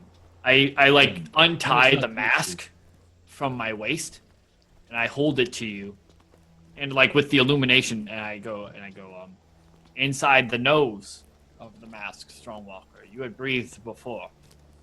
I Yes. implore you, breathe again, and you'll perhaps know a bit more. I am not aware of exactly what is in your mask, but my people have similar herbs. None of these are herbs, Strongwalker. Regardless, I'm aware of substances. It is not my issue with you eating this. It is an issue of time. We must get back. I understand. We have to go. Very well. And I take the mask back and like hook it back on, and I go, Strongwalker. It is fully within my people, in the group that I belong to, that in times like this, and the things that we do, it is not unheard of to eat such things. I have no qualms behind it, religiously or culturally. I just want that to make that clear. There's nothing, as I had said. Look at me. Do you really think my people have not eaten things such as that? It is nothing. It is no issue with me. What's most important is that we get back to town. Mort like smiles, and like as you walk out, he goes, Strongwalker, you may eat these things out of necessity, should time be, but my people eat such things because we enjoy it. That is the difference. Again, I care not for your reasoning. I As long as we appreciate go. everything. I appreciate you very, very, very much, Strongwalker. You're quite the intriguing Goliath. And that's I just go. And with that, I have my pack, and I'm just walking, and I kind of grab Chitin, or not grab Be him. very proud that you are an ambassador of your people. Thank you, Mort. We must be going. Chitin and Ozzy, Catch up. Yeah. let's go. And I'm rushing too. I'm already like I've already Already- started walking. Oh, you've already gone. I'm curious. Would Chitin then have just started walking with Ozzy, or would you have stayed? No, I'll stick with. I still understand that we need to get back to town safely. So, as I would much- I would walk and like check and see like if anybody's coming, and then just kind of be like, You were probably like rushing off, and we just kind of caught up fairly easily. Yeah. Unfortunately, because you're small stature. Yeah, we're on our way to back to town. In due time, though, you know, a lot of hassle, but in due time, you guys finally, as a group, start moving. You guys just try to find the road again, or are you guys just moving southwest through the forest? Pretty much just southwest was the route, because I want to basically get back to town as fast as possible. Right, yeah, southwest would indeed be the path that Siri also recommended if you just want to get home. southwest would be the way to go. So you guys move southwest. And it's good weather. Not terribly cold, not terribly windy. Like most of the wind is like properly blocked with the thick forestry. Like, and this is a place that you guys have not seen yet. Like, this is like really thick forestry, right? It's similar to like the place that you had to cross before coming to that druid circle. In a way similar to where the exit is to the city, the secret exit that you guys know of, some of you at least. That has been sheltered, locked off, and I don't know if I think I'm the only one that took that path. I think it was only me. I think everybody else. I don't think Mort was you're with right. us. It was just me. No. Like, Mort knows that there is an exit out there, but he doesn't know where it is on this end of the spectrum. He only knows there's a tunnel somewhere. Anyway, yeah, you guys just gonna walk and walk. And, you know, a half a day's travel. You finally reach, like, the lighter forestry. Forestry you guys are familiar with. At this point, you guys know that it's half a day, you know, like, perhaps even in the far, far distance, you can already see the landmarks or familiar places. Now, in the far distance, you can also see the sea again, as you're now able to peek through the woods. And in due time, let me real quickly.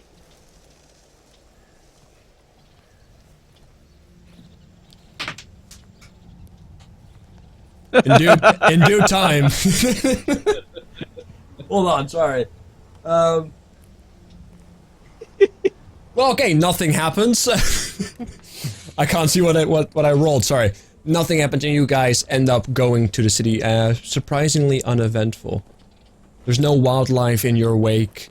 Not even like a pack of small wolves. Not even a bird. Just a clean, silent trip. With lots of contemplation of what has happened. And what perhaps may happen. And what has to happen.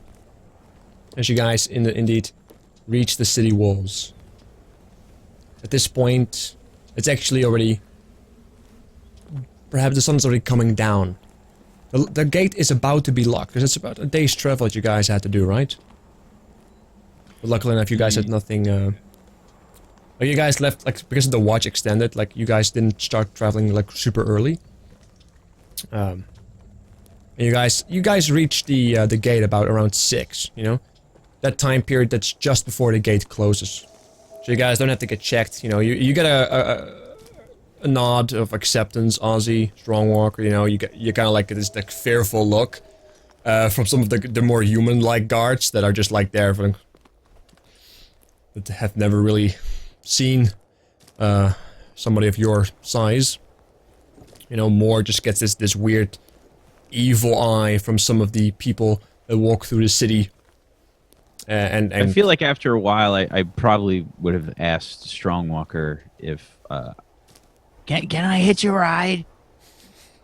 Of course, Ozzy. And I just literally do the same thing. I grab him by the back of the shirt and plop him up on my shoulder again.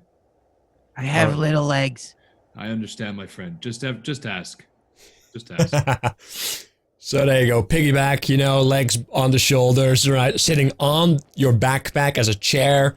Beautiful, yeah. Right? Probably playing my head like a set of bongos. No, not.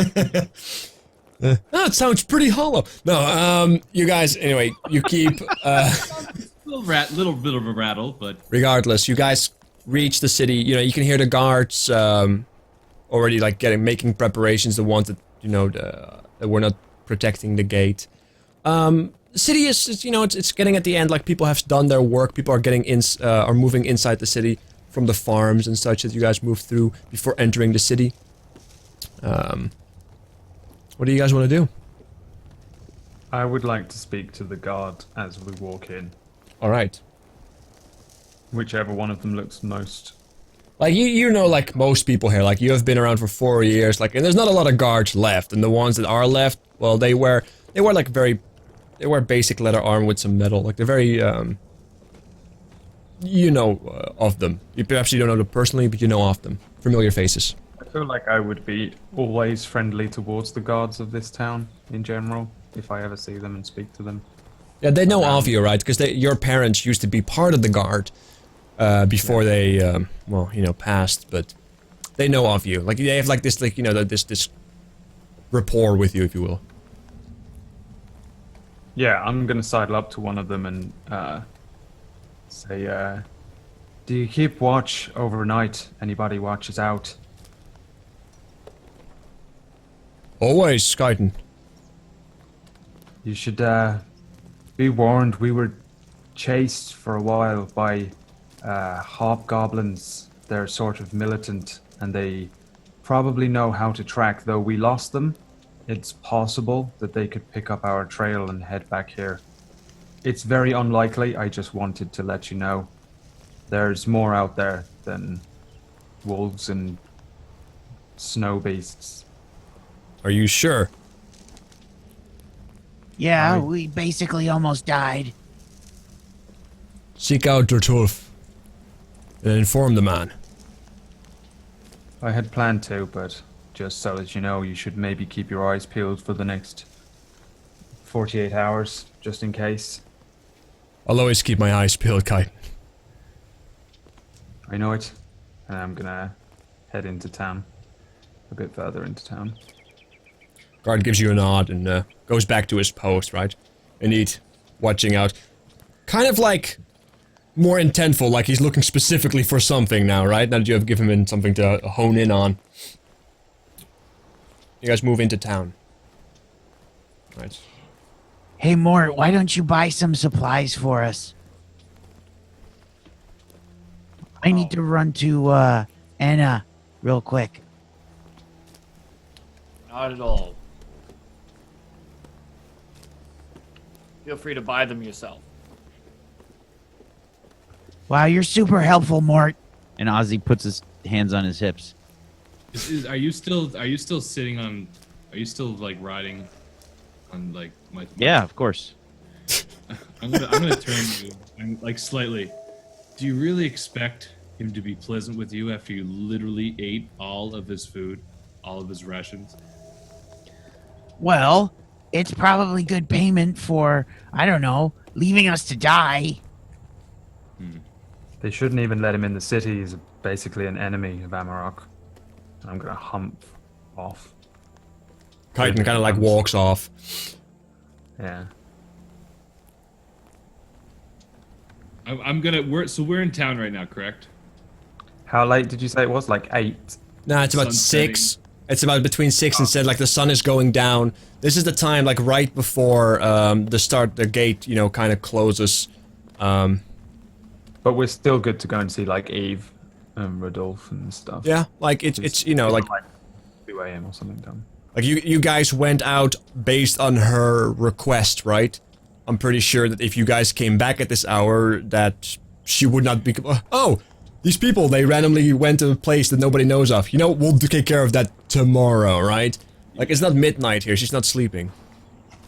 Yeah, I figure we're probably a bit tired as well, but we would want to go and immediately before definitely. that.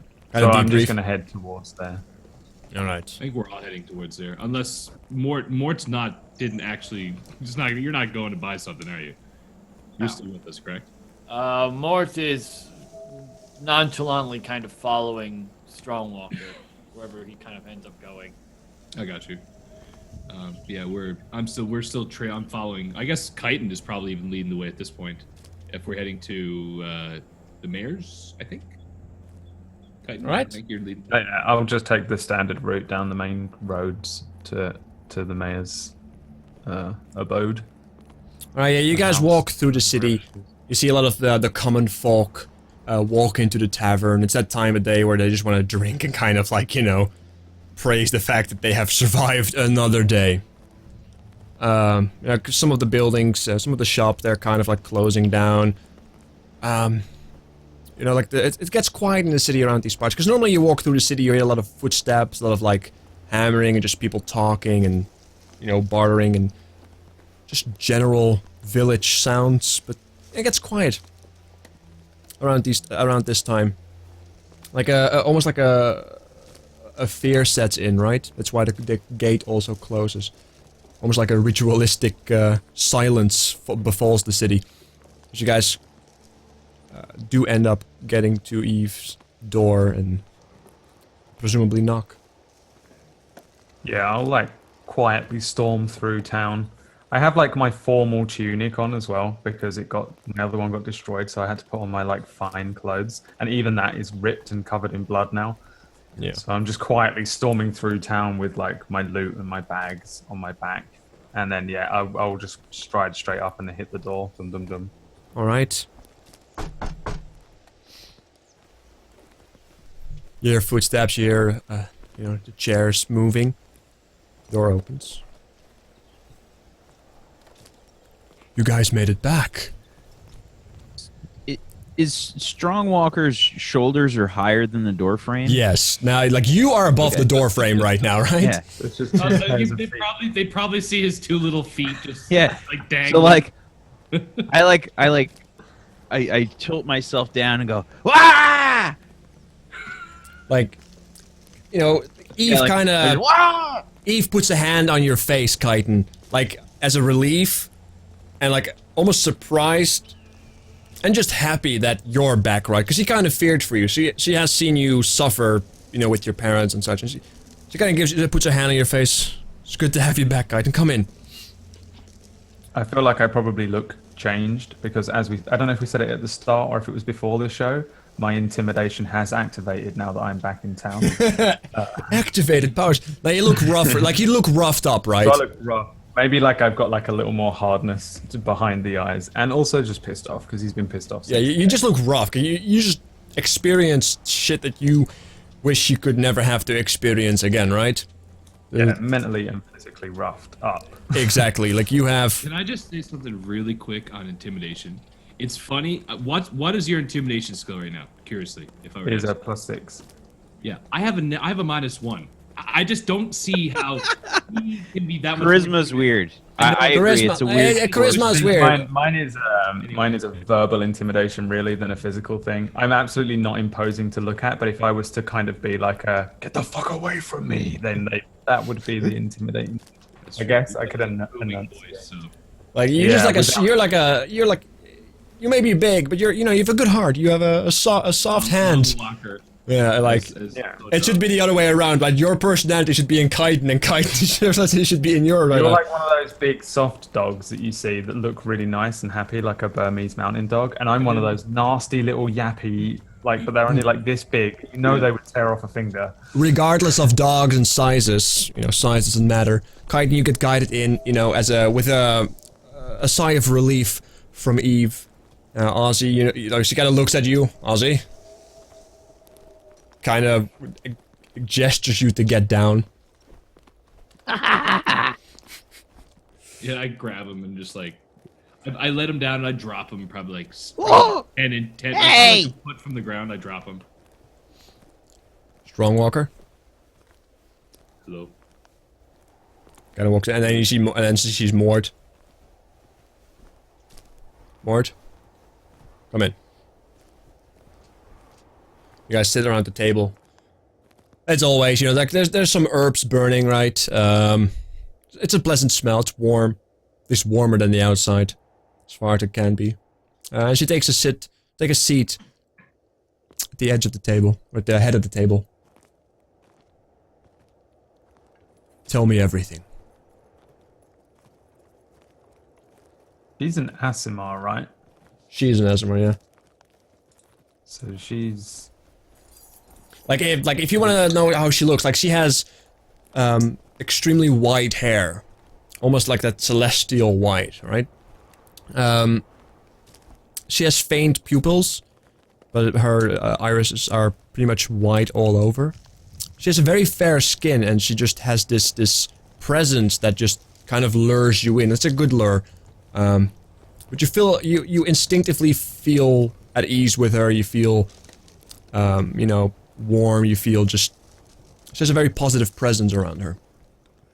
And in terms of like just general appearance, she is always wearing, as long as it's during the daytime or near night still, she's always wearing her her combination of chainmail and a breastplate, armored gauntlets, and boots with some proper fitted clothing. below it, with furs everywhere, intertwined with it as padding of the metal. Otherwise, you have metal on skin, which is kind of gnarly. But yeah, she looks very much of the city, but with metal. I figure I would kind of shoot Mort a filthy look and then kind of look back towards Eve. And then I'll look back to Strongwalker and say, I think probably the least biased account would come from you, Strongwalker. As much as I'd love to inform Eve of everything that's happened, I think she needs an objective account. Strongwalker, speak. Where do we begin? The beginning. First of all, well, we'll save you the pleasantries. We ventured north. We've seen some new places. Are you familiar of hobgoblins in the area? In the area? Yes, in the area. We've came across a massive encampment of hobgoblins. How far? About a day's travel, give or take, north by east. I have a map. Perfect. With that, I kind of looked to Ozzy. Ozzy, could you take it out, please, or at least show the map to her? Digs the map out, throws it on the table, and as he lays the map down, like I kind of like stand up over the table and like kind of like guide my finger along the route that we had taken, and I went through like the whole ordeal, like how we had tracked the humanoids initially, and how we had gotten to the lake, and then we'd seen the red and the white, like or the red and the black tents of the hobgoblins. We went to the other side, and how we had been how we were hiding, and we had got like we started to escape and got away, and then I bring up Syria. We basically, oh god, this is so difficult, because just out of character really quickly, Strongwalker isn't the smartest guy, so this is very difficult for him to recount a full like day or two of events. You're just giving the bullet points. I'm sure we can help with the just like, it started off with this expedition and we mapped this and then we found these tracks, we saw people, and then blah blah blah. Like we can jump in and help. Yeah. I guess. So you guys explained the travel north, the lake you found, the settlement that seemed quite recently taken over. You know, you mentioned the near-death experiences, I presume, and if you don't, it's visible from your faces and the clothing tears and just the general wariness on your faces.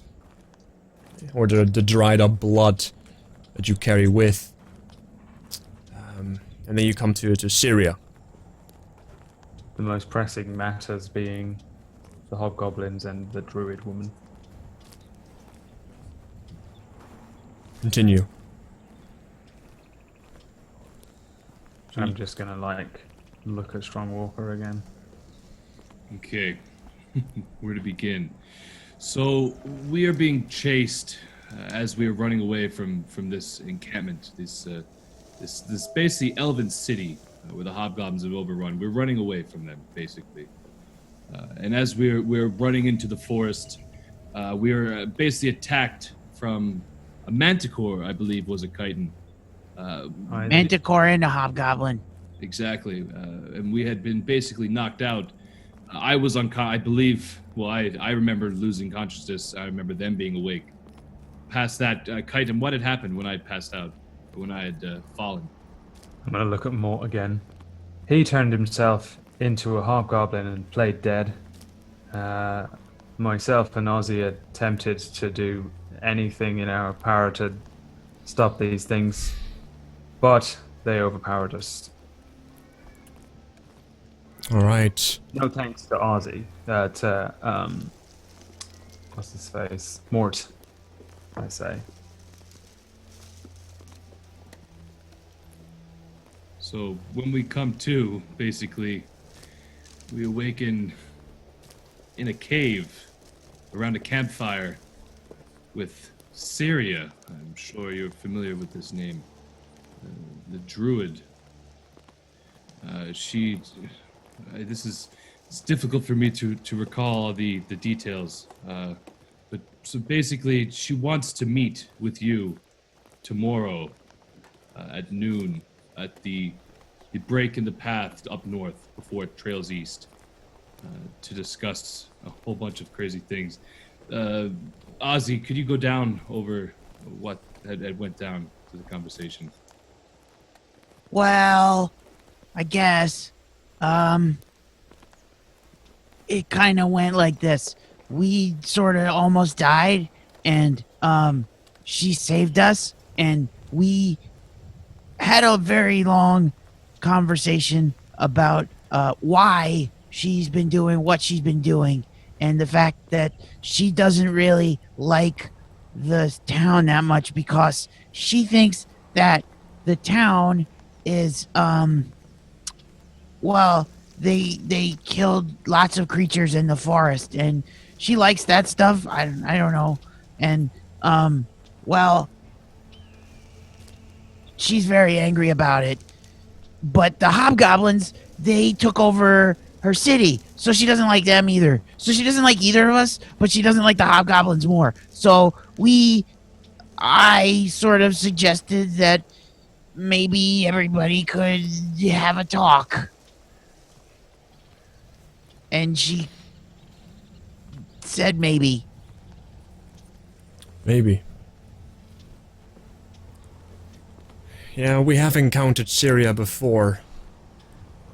Many good men died.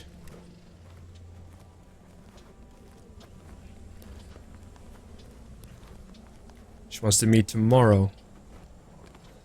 At noon. Noon. You would have to leave early, or we would She have said to... maybe. I don't know if she'll be there for sure, though. She has said she may fly by. It's potential there could be an attack waiting. A trap, perhaps. She might try to kill whoever goes. We're not sure.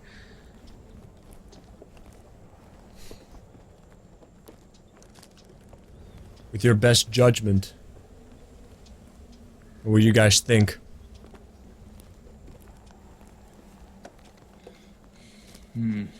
I think she hates the town for sure. I just don't know which she hates more. The hobgoblins or us. I don't think it matters. I think this is your best chance at setting your own trap and catching her. That's a possibility too. It's the only time you're going to know exactly where she is. Whether she's a little tiny little bird or a fly.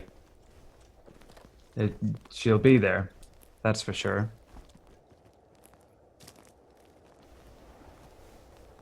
But far I don't from trust safety. her.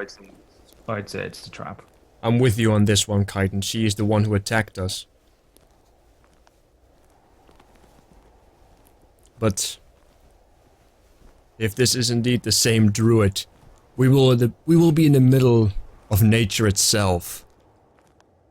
There is no bigger disadvantage I can possibly imagine myself in if I were to go. She doesn't like Anna very much. She blames Anna for setting the golem free and destroying half the wood.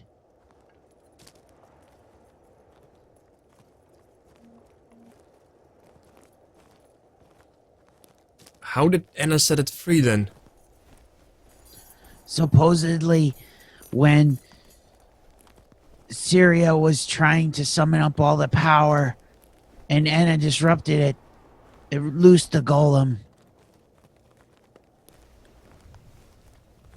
Yeah, Anna mentioned something about that. Nothing specifically about a golem being summoned, though.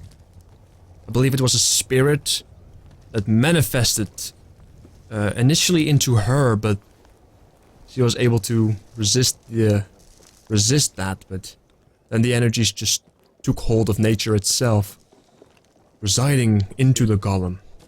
At least that's how Anna explained it to me. That's how Anna explained it to me.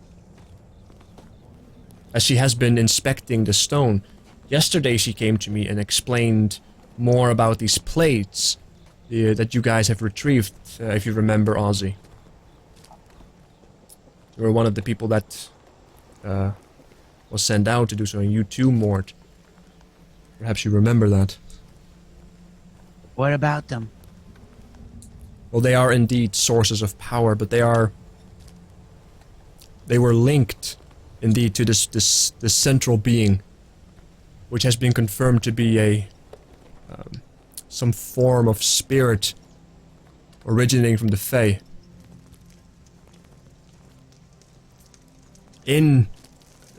As far as I can piece the story together, if she says Anna's interference, if she indeed speaks the truth, if Anna's interference triggered this Fae, this spirit to become free and manifest,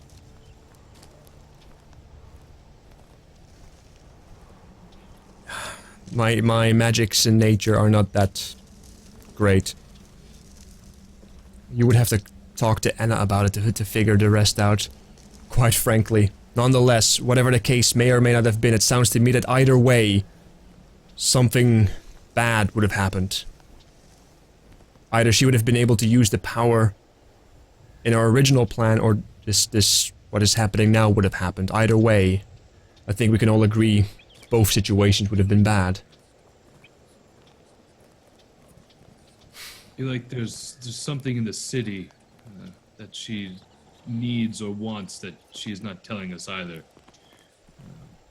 She has said that the hobgoblins, that is, as we had said, that the encampment we had stumbled upon, the fallen elven city, she could not go there herself. She had tried to get us to go there and clean them out for her, but we tried to set up a deal, basically, but there was no such thing. So I feel that there's something in that town or city, the elven city, that she needs or she wants. I remember she said something about a large gem that had been corrupted.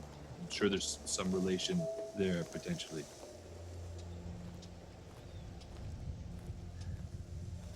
Have you considered the idea that the elves themselves locked her out before any of this happened?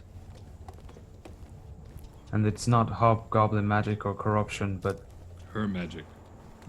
or their magic Hmm. before to stop her from coming in, and then she's going to go in there and get whatever it is and get even more powerful and then destroy Amarok. She's definitely not somebody that can really be trusted. But also not something to be taken lightly. No. She was able to siege the city on her own. It's difficult to say what to do. Because I cannot trust her. I don't think it is smart for me to go out there and talk in the middle of nowhere.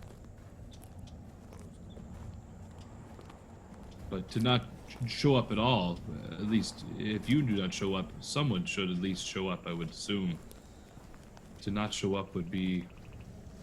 If she indeed spoke the truth, if she is indeed willing to talk, it would be a situation of, as you guys have explained it to me, the lesser of two evils. Send him. He's basically on our side.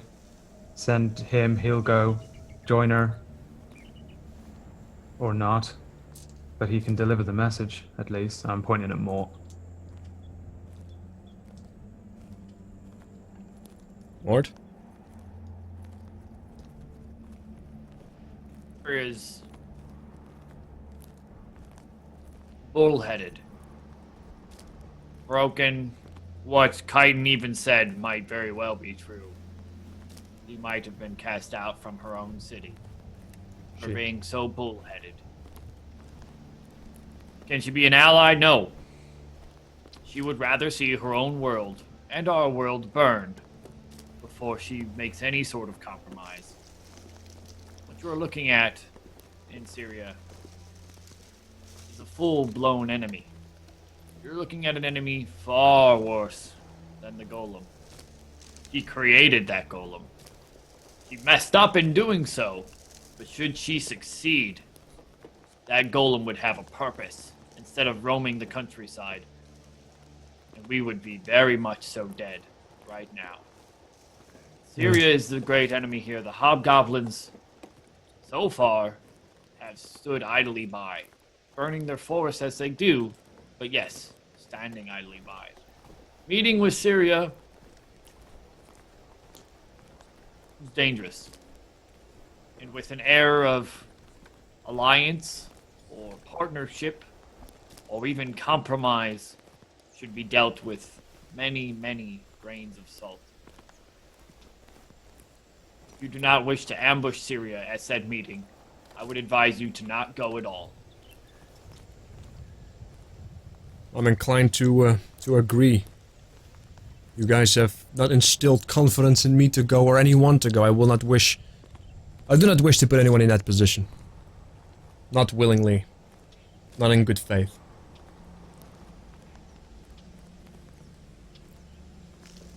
Hobgoblins, an angry druid,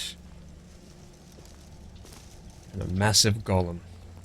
One more thing, however, I fear. Yes. The city, and this is slightly personal, and my apologies to my friend and partners, Val Sylvan. Do you know anything of it? No. I did not know that there was a city out there. What about Anna? As far as I'm aware, she has never traveled beyond there. She did more dealings back in Iran as an ambassador of sorts between nature and civilization. That's why we got her here. To help us understand what is going on. That's why she's inspecting, or was inspecting, the stones. Perhaps she can provide a perspective.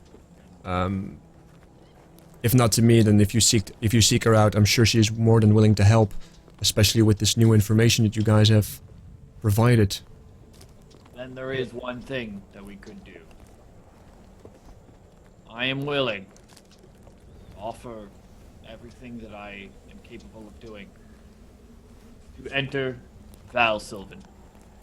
It is yours and of my people. In return, I will ask Syria for time. I promise that she will not wage war on Amarok. That is the best that you can get out of her. Otherwise, you can deem her as already waging war. Everything Amarok does is against what she wants. But if we could get time, I will thus do what she wants. Enter the city, find the crystal, do what I can with the crystal, only what I can. Give her the information that I find should I succeed. Should my life be forfeit, then all I have to bear is Chitin's victory dance, which I'm sure he'll roll quite significantly good. Anything going on between the two of you that I should be aware of, or is this just personal? He's a new adventurer. He's petty. But Dead to me. I see. I will take this. In exchange for my life, and at least this one work, I can at least offer Syria trade in time. His life's not worth shit, but I don't think it's the worst plan ever. Because if you say that Enna said this golem is powered by some sort of Fey spirits, who better to deal with it than the people who are in the Fey realm? Now, correction, sir. I am an intellectual. Your life is not worth shit. If this trade were made by you, she would laugh. Me, on the other hand, she could actually learn something. Yes, because you're an ally, which makes you an enemy of Amarok. I shrugged. And I looked Look to Enna. out for yourself. Enemy. You proved that. I am going to save Amarok more time than you could ever bear to do. You can Yeah, dance or and sing your songs all you want, Chitin. That bar that you work in is going to burn. Alright, and if you help the druid woman, That's The for months sure. that you have to live, you can thank me. I'm willing to do this, Enna. That is it. I don't even agree or think that she'll even take the offer. Last time we took an offer from her, she did help us with the griffins. She did. However, the individuals responsible for that trait used magic on her that did not really go over well. Maybe that's why she's more stubborn than usual. Because, as far as I can tell, and I have talked about with Anna about this, and I think she has explained it to some of you as well. There's many different druids in the world with different philosophies. If she genuinely thinks we are guilty and we just keep antagonizing her, that's not good either. That's not good. Alright. I think we'll all agree I'm not going to this meetup. I think it's too risky. I have a city to run. People to keep safe. But Mort, you are willing to go?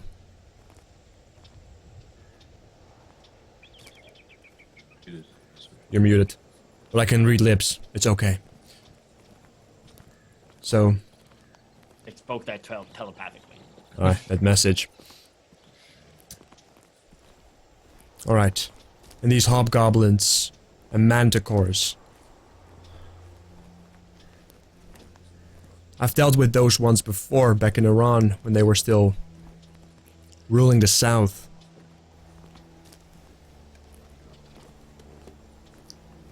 If they indeed have riders on manticores, and they know that there's more people out here, it's only going to be a matter of time before they find us. And they like to fight. Not for reason, not for defense, just for the sake of fighting.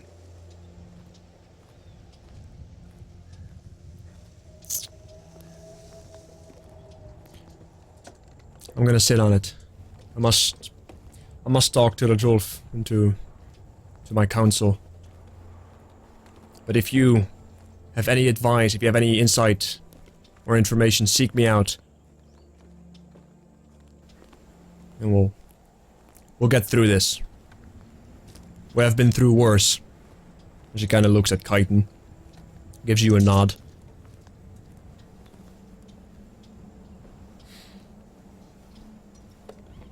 Yeah, do seek out Rodulf as well. Inform him about this new threat of hobgoblins. Well, is there anything else? They have manticores too? Manticores are known creatures. Not usually found in service of hobgoblins or orcs. They tend to act as scouts, patrols of the skies. Well, you should probably watch out for them too. Aye. I'm less afraid of the manticores than I am of him. He's going to lead us to ruin. I look over at Mort. He wants to put an enemy in play. We could go in, deal with the hobgoblins, and then deal with the city itself ourselves, or we can send an enemy into play, an unknown factor. True. It is difficult to say. We have very little information to go on. Most elven kind that I have met, stubborn, but reasonable. They can be reasoned with. And I have seen reason within Syria before everything changed. Before the previous individuals that well, that's a story for another time. Anything else that I need to know right now? Because I have I must seek out my counsel. Don't think so. Hey, did we miss anything? Or I don't think we missed anything. No. We'll be off to. We'll go find Red Wolf. Right. One more thing, though. One more thing. She kind of walks back into one of her chests. She kind of like rummages around. I've been keeping busy myself as well. She kind of pulls out a bag and a pouch. Well, it's not much. Coin doesn't flow too much well over here. We used most of it on getting the city back up and running, not expecting this to happen. But they should cover most expenses for food and well, probably a cleanup, as you guys much need. I think we all have seen better days. But this... That smell isn't me, I swear. And I look at Mort. You are full of surprises, Mort. You are full of surprises. However, I have been trying to hone my own craft. Not much else to do around these parts when there's no immediate threat. She kind of pulls a bag up. Like a bag, it's a small bag.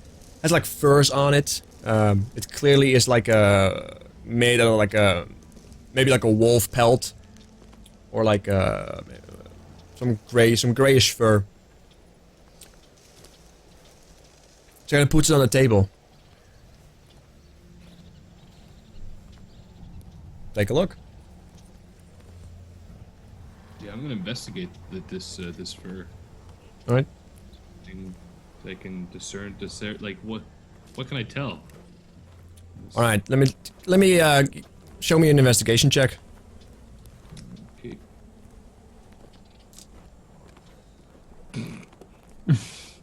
Where's the table?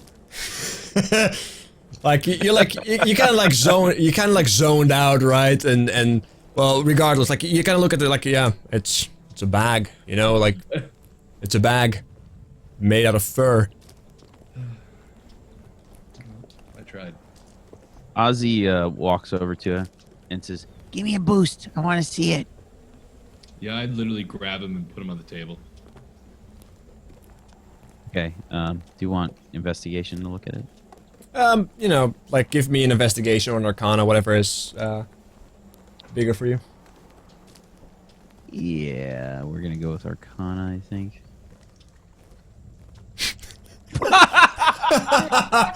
That is not even. You are convinced it's a bag. Does it get to re-roll that? Because Anyway, Oh yeah! it's definitely a bag. Do I get to re-roll it because I'm mad? Yes, you are a halfling, indeed. You're right. You're a halfling. Forgot about that. You have that luck. Oh, look at that! Good job. I got a 55. Yay. What are the chances? Regardless, like you are still convinced it's a bag. She kind of looks at you, kind of like confused. What kind of bag is that? She kind of picks it up. I've been, you know, I myself have access to magic, as you guys know, as some of you perhaps know. And I've been kind of, in my off time, trying to hone my skills. So you made a bag? I made a bag indeed. I'm gonna grab the bag and just like take my hand and just put it right into the bag and see how far I go. I'm not gonna try to punch a hole in the bag. I'm just gonna like look at this bag. I want to see what's up with this bag. This is a bag. More, do you know what it is? But as you realize it, like, like Strongwalker pushes his arm in and it just kind of disappears in the bag. The bag of holding.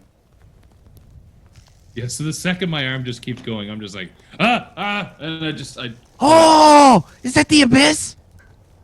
I literally just dropped the bag and on the table. It's like, what is that? What is this? This, well, she kind of looks at Mort. He kind of like has this look in his eyes and, I know. This is my take, at least, on a bag of holding. Wolf's fur. True. We had that laying around, like, would otherwise go to waste. Tank. I like opened up and like peer in, like pull Strongwalker's arm back out, like put it back out. I'm like, it's nice, it's useful. It works. Like, I can't provide a lot of gold, but you know, this took me a little while to make, but I can, like, I'm not going out there and travel and bring things back, but perhaps it may come in handy to those who do. So if you wish to have it, I can provide we all it. know you guys don't want me to have it, so feel free, choose between the three of you. Yeah, I'll just grab it and put it in my pack. Right. Very well, matter settled. Yeah, as long as you guys seek, you know, as long as you guys reside within the city and you know, are generous enough to help, you know, perhaps I can provide these little things over time. That'd be wonderful. Whatever would make our adventures easier. Just Grateful. Just a few things. If you happen to find another item that possesses a property where it appears to be bigger on the inside, do not put it in there. The effects may surprise you, and death will soon follow. So fair warning. Basically, if we find another bag just like this, do not put that bag in this bag. I would strongly advise against it, yes. Unless you have a death wish, in which case, just give me back the bag. No, I'll keep the bag. Thank you, though. Got it, big boy. And I like pat Strongwalker on the chest. Right. It's not It'll be fine, I'm sure. It is not infinite. It does have its limitations, but it should provide, you know, it should provide opportunity to bring back more items without, you know, increasing the weight you have to carry yourself, as a lot of travel is required. Is it safe for someone to perhaps go in? Live in? Such as Ozzy. What would happen if, say, Ozzy were to fall in the bag, or...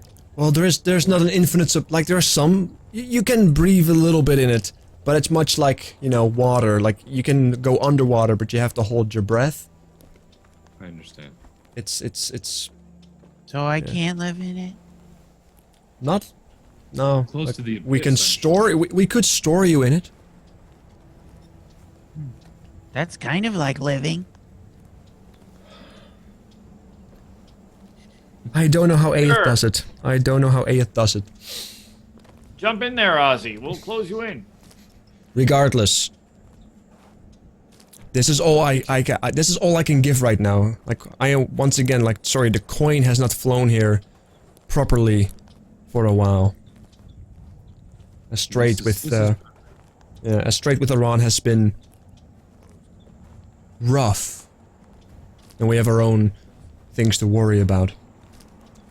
Regardless, I must seek my counsel. If you seek more information about the druid or the golem or elven-related information, I would either, you know, delve into your own minds or seek out Anna. There's not a lot of elves in this city. And otherwise, indeed, also seek out Ratulf at your earliest convenience.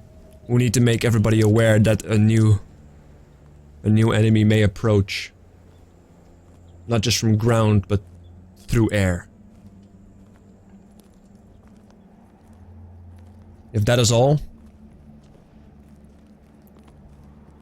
I think that's it. Yeah, I think we just go to Raduf and Anna and just relay the same info. There's no need to RP that out twice more. alright. You guys go to Ratulf. Anybody else do anything special in the meantime? I'm probably gonna just head straight back to the tavern, actually. You will like people say like, you know, we can take care of it. You just go and drink. Yeah, I'm just trying to get. I mean, the thing is too, like, I would assume they would recognize me coming back to the town. But again, I look like I'm like a. You stand out. I'm like half Chewbacca now, basically, with the hair that I got going down. So. Like but your face hasn't changed. Like you are a lot hairier, right? Like your face hasn't changed. People recognize you. My eyes are totally different. But when I do go into the tavern, I'm looking around. Like, do I see the horns put up anywhere from the Yeti? Yeah, they hang above on the inside above the door. Like these two large horns are now hanging. Okay. How high up are they off the ground, hypothetically? Like, how, are they high? Like, are they well up or? Like they're just above the door, so you would have to kind of like on the inside. So yeah, like they're just above the door opening. All right. Yeah. So I duck in through and I look at the horn. I like kind of tap the horn on the side and I just run. I just go in and grab a seat in the corner.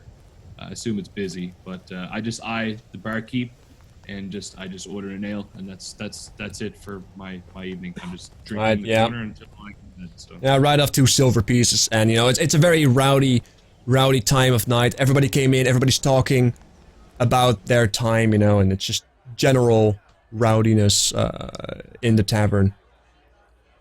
I love how that's your character's #1 priority is where those horns are at any given moment. Yeah, Bill, like, big time. That's his like ideal, like his Bond, you know, just where are those horns? I can see I can see it happening because it was his first like proper thing he killed here, right? Like there's your first time, it's important, you remember. Right, so the rest, where are you guys going to? I'll go to Rodolphe. I'd go back to the tavern, I think. Alright, Ozzy goes to the tavern. You also just either get into your room or get a new room as you have been away for a little bit. Unless you have bought a room for an extended amount of time. Me and walk really awkwardly in silence to Rodolphe. Yeah. Unless Mort does anything else? No, Mort's just gonna relay the info to the people that need to hear it. Okay. I'm only going as well because I don't trust Mort to lie. Okay. Well, yeah, you guys find, like, you know where Rodolphe usually is around this time. He's either at the gate and he wasn't there when you guys came in. And as you kind of look at the gate, he doesn't seem to be there. He kind of stands out. He's like a rough, tall half-orc. He's not like necessarily the most human-looking fella. As you guys indeed go to the barracks in the back of the city, it doesn't take too long from Eve's place. And you actually see Rodolphe just locking up. You see him close the door. I guess I'll run over and kind of try and wave him and speak to him. Rodolphe. Carton! What's up? We've got a few things to speak with you about briefly. Aye. Does he need to know everything or just that there's hobgoblins? Up to I you. can't remember what Eve said. I guess I'll say something along the lines of we've been out on an expedition, as you may know, and it was originally to sort of scout out and find what's out there. And well, the worst thing that we found out was that there is an encampment of hobgoblins a little over a day to the northeast, and they seem, I don't know their numbers, but they have a decent number of them, enough to take over a small elven village, and they have flying mounts, manticores, and they're very hostile. It's unlikely that they tracked us, but it's possible. And also we found the druid Syria, who is extremely hostile. So Mort is going to step in at this point and offer like a second kind of leg up on a little bit and offer Rodolphe like a couple of drinks at the bar. Now you're at the barracks right now. Oh, you're just offering him? Yeah, like should he want to talk further on this, like I'll pay for his drinks and we can talk all night.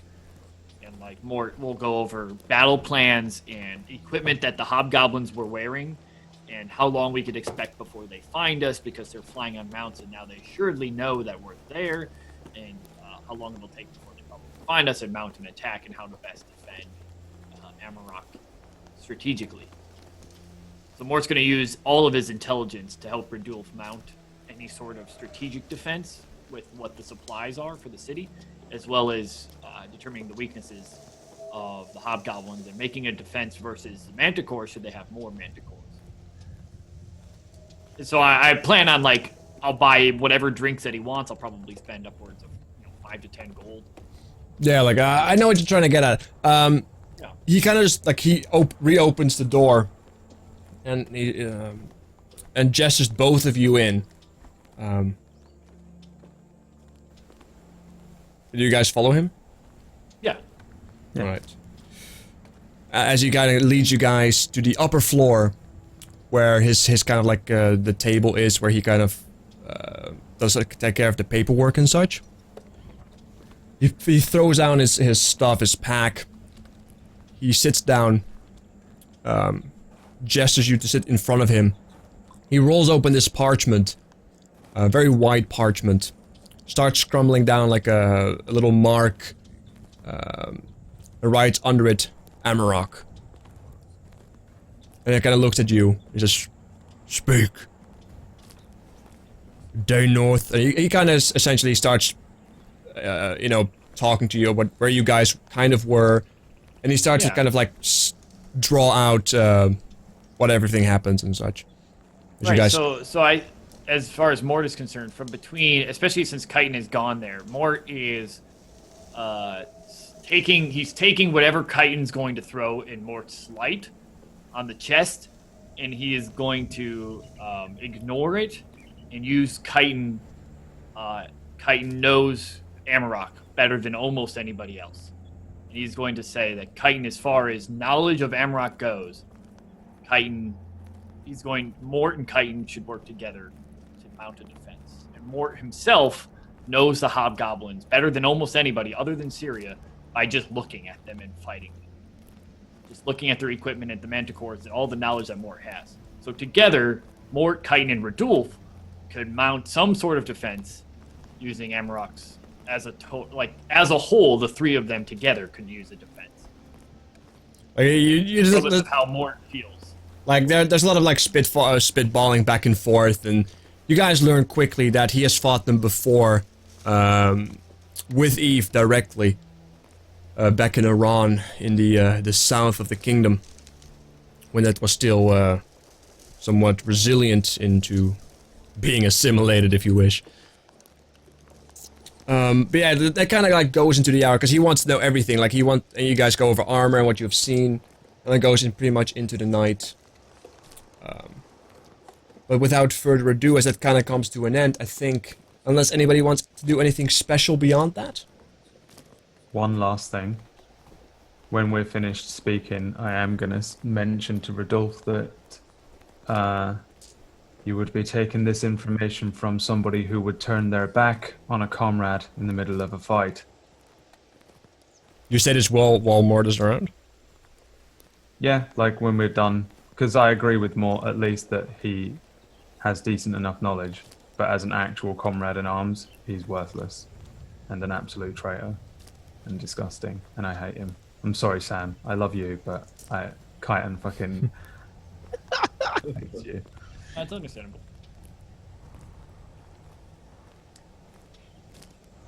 Care to explain, Chitin?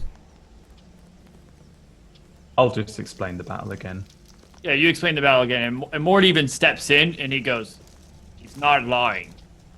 When it comes to their lives and my lives on the line, I am going to take mine and run with it. I can live upwards of 500 years. I am not throwing that away. I am on bigger things than just Chitin. Regardless of how he feels, I will stick my neck out. But when that neck is going to be cut off, I am not an idiot. And in that situation, that would have been an idiotic move in my call. Regardless of how he feels, he is right. Most soldiers like yourself even would probably have died in exchange for deceiving or playing dead like I did. But I don't have such things. I would lie. Save myself.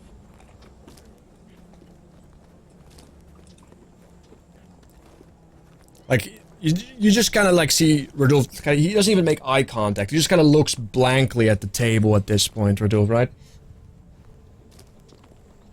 I appreciate your honesty, but I strongly suggest you vacant yourself from my location.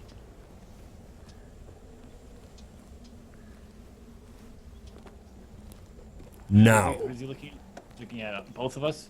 No, he just kind of... Me? He aims it at you, Mort. And I nod my head and I go, I have no problem. I'm not a citizen of this location. We know. Fine. Should you want any more of my help, feel free to ask. I'll be at the tavern. And I make my leave. Best of luck to you boys. Yeah, I didn't say anything to Mort. I just let him go. Rodolphe, he composes himself, sits down, looks at you, Kaiten.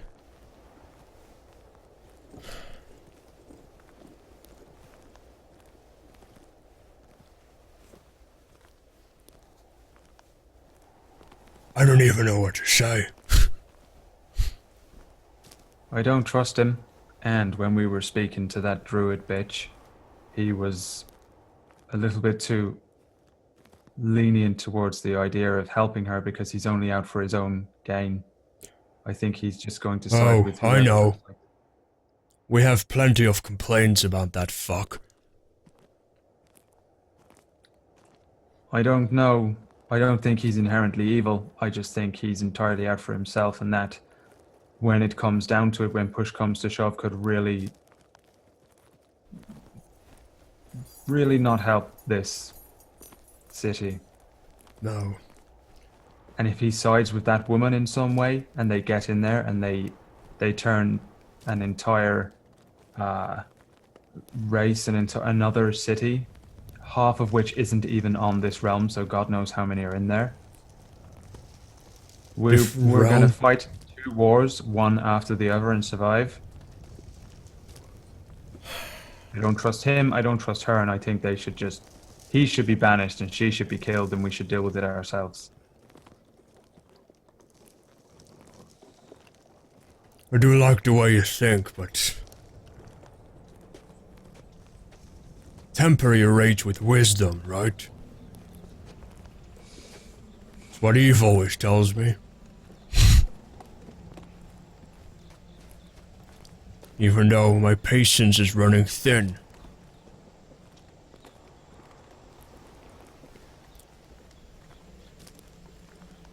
Your best judgment. What's the biggest threat right now? The most immediate threat is the hobgoblins. The biggest threat could potentially be the druid woman if she gets control of that golem, I would say. Depending on who Mort sides with, they've got a powerful ally, at least. Aye. Keep an eye on him. If it comes to be,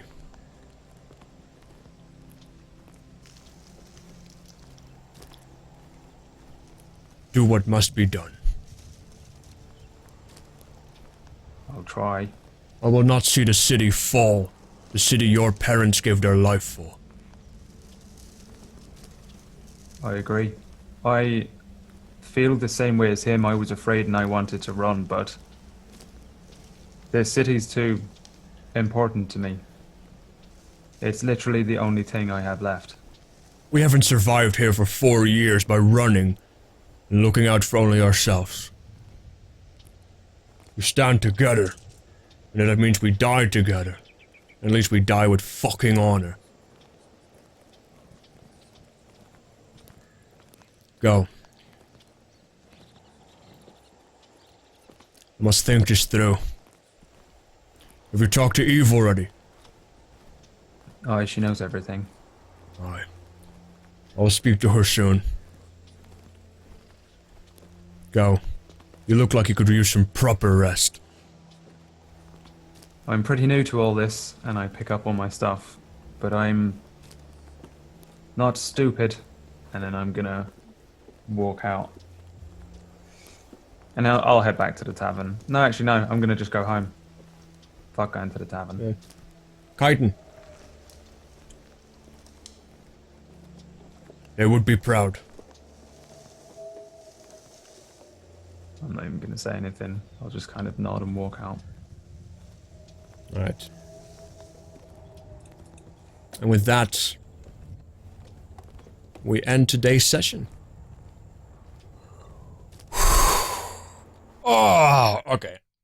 My back is fucking hurting. It was a long one. That was a session right there. Yep. Holy hell. God. It was heavy as fuck. I'm exhausted. Ah. I feel like I've emotionally been through something. Yeah. I feel bad as well because I feel like I really feel for Mort. I feel like I was personally insulted. Like that's the first person thing. I don't want to spoil things for chat, but like we've been trying to like talk more in character, and I don't know about you guys, but like that whole ordeal in the fucking cave, I felt so shitty. Yeah. Yep. I was like, Yeah. God damn it, I gotta go wipe that fucker's ass. Strongwalker to do it. Like this guy's poor fucking guys. Poor. Oh man, I think it's. I feel really bad for Mort because I understand exactly how he has come to all of those conclusions. Yeah. But there's no fucking way that Kyan is ever gonna. He didn't trust him in the first place, and then he left me for dead. Yeah. It doesn't really build, a trust, right? But so like he just fucking hates Mort now, and it's really the problem is that I'm playing this character and watching him make these tiny little mistakes as well because it's really leaving like a small bias on his objective thinking in this situation, and it's like it's the worst thing because I'm like, man, this is not good because I'm just gonna fucking start a war that we can't win, and I feel bad as well. I hate it because I'm sitting there playing it. I'm like, fuck you, Mort, leave him to die, the prick. But then, but inside me as Brad, I'm like, no. I'm sorry.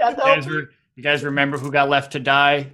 Y'all remember who ran when Hero stood on the ground? Yeah. Remember that shit, because I died for that shit. I was the only one. In all fairness, you we claimed to be a sacrifice, but it was more like stupidity But punished. just because a Manticore and a Hobgoblin's not a golem, all of a sudden I'm the bad guy. For Well, running. the golem is a little bit different, Sam. I gave you Right. 5 We rounds all to knew run. we were fucked there. I just gave because you I didn't 5 say, rounds to run. You decided to stand there and undress. I'm aware. He's got his fancy pants on. Oh my goodness. Because the Manticore and the Hobgoblin, we all trusted that Ace was going to get us out. You guys were more than willing to kill yourselves for this one. Whereas the one time when we knew we were going to die with the Golem, Hero kills himself and actually dies. Everyone runs away. The only time that Ozzy will try to run away is if he can actually get away from something. Yeah, that's true. Which is very few and far between. Lord actually has a way out, though, and you give him shit for it, for taking it. Well, Ozzy just doesn't like Mort. So that's fine. No, it's our relationship. Right. I wasn't there for the golem either. All I've done is go, that thing's covered in oil, and you have a fire spell, and you went on your own. Yeah. Get fucked, bud. Get fucked, Phil.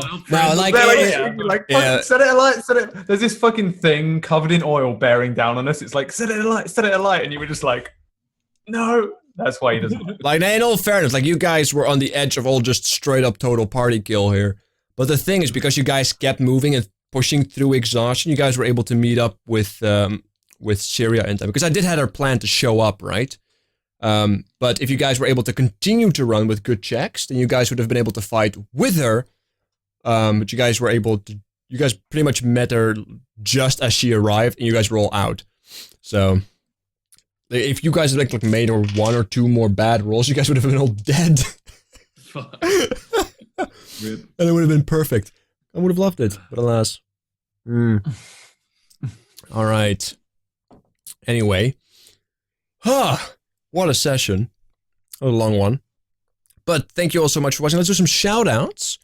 We haven't really killed any creatures, so There was basically no combat. Not yeah. really. So we won't do any experiences, which is fine because you guys have been leveling quite quickly.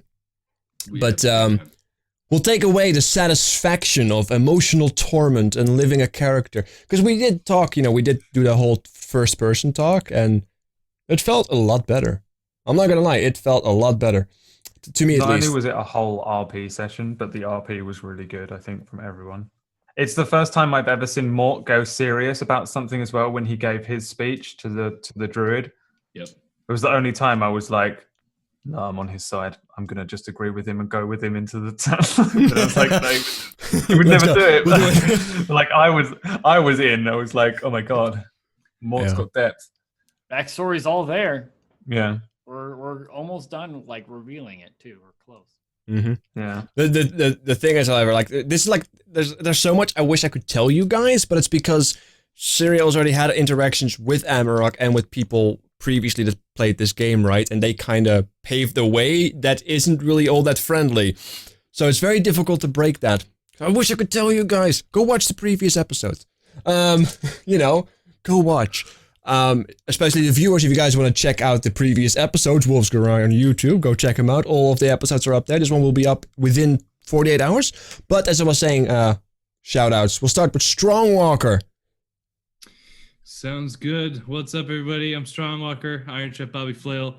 When I'm not pretending to be a giant, hair-covered Goliath who wipes people's asses, I play Grand Theft Auto and fish in video games all morning. So that's what I do. If that interests you at all, I'm early in the morning. I know Ace is early too. You should watch both of us early on. But I'm over at Iron Chef Bobby Flail on Twitch, Iron Chef Bob on Twitter. That's it. Apart from that, I'm also in the couple other of us as well in a new campaign that's on Sundays over on Wax Stevens' channel. Y'all gotta go check out the Blood and Mist. A lot of fun. Can't wait for that next Sunday. And yeah, it's good. That's it for me. Can't wait for next week. All right, well, we'll do Chitin. It's me, Chitin Vale. Yeah, thanks for the session. It was fun, as heavy as it was. It was weird for me as well because I'm so like jovial and jokey in real life. To actually play a moody little teenager again for the first time in about 10 years was something else. But yeah, it was super fun. And me, Brad Woto, I have my computer back. I didn't have it last week, and I lost all my OBS shit, so I need to reset up everything. But I'm doing a lot of things to fix all of my shit, and I'm going to be doing some more streams. I'm going to start tomorrow. Since I've got to start OBS set up all over again, I'm just going to like amp up production quality on my channel. There'll be some D&D at some point, but at the moment it's all just postponed, everything on my channel up in the air. But you can follow me if you want to see me do some random shit this week. I think I might play some Black Desert. Ooh. That seems to be about the extent of what I know I might do this week. Other than that, I'll just show up next week, next Monday, maybe, I guess. I don't know. We're back in town now, so who knows. I'll see you next time I'm here. Thanks for letting me play. It was super fun. RP. I'm sorry, Sam. Good players can differentiate between, player and personal. So don't worry about that. He knows. No, he's a DM. Like, Sam. he has played enough DM. Like, he's a DM as well. Like, he knows, right? He knows. Yeah, but I do hate Sam. Just so we're all okay, yeah, okay. Then we're all on the same page. We all hate Sam. Okay, good. Sorry, Sam. Well, actually, no, not sorry, Sam. Speaking of Sam. Ouch. I was all prepared, and then that happened. I mean, gosh, I guess this is my last week here. Thank you guys so much. Honestly, my name is Sam. You might know me better as Swargula because that's also my name, which is weird how that works out. I Dungeons and Dragons every Sunday, probably soon another time a week. I also play in the Blood and Mist game. I play here pretty damn often. I'm not entirely sure what the schedule here is like in the near future. It's going to be crazy. I don't really know. I'm going to be in another game very, very soon, which is going to be with some cool people. It's going to be crazy high level. I'm super scared to play D&D at like level 9 or 10 plus. I'm scared as fuck. I've done that once and it was scary. But I was so happy with today. It was emotional.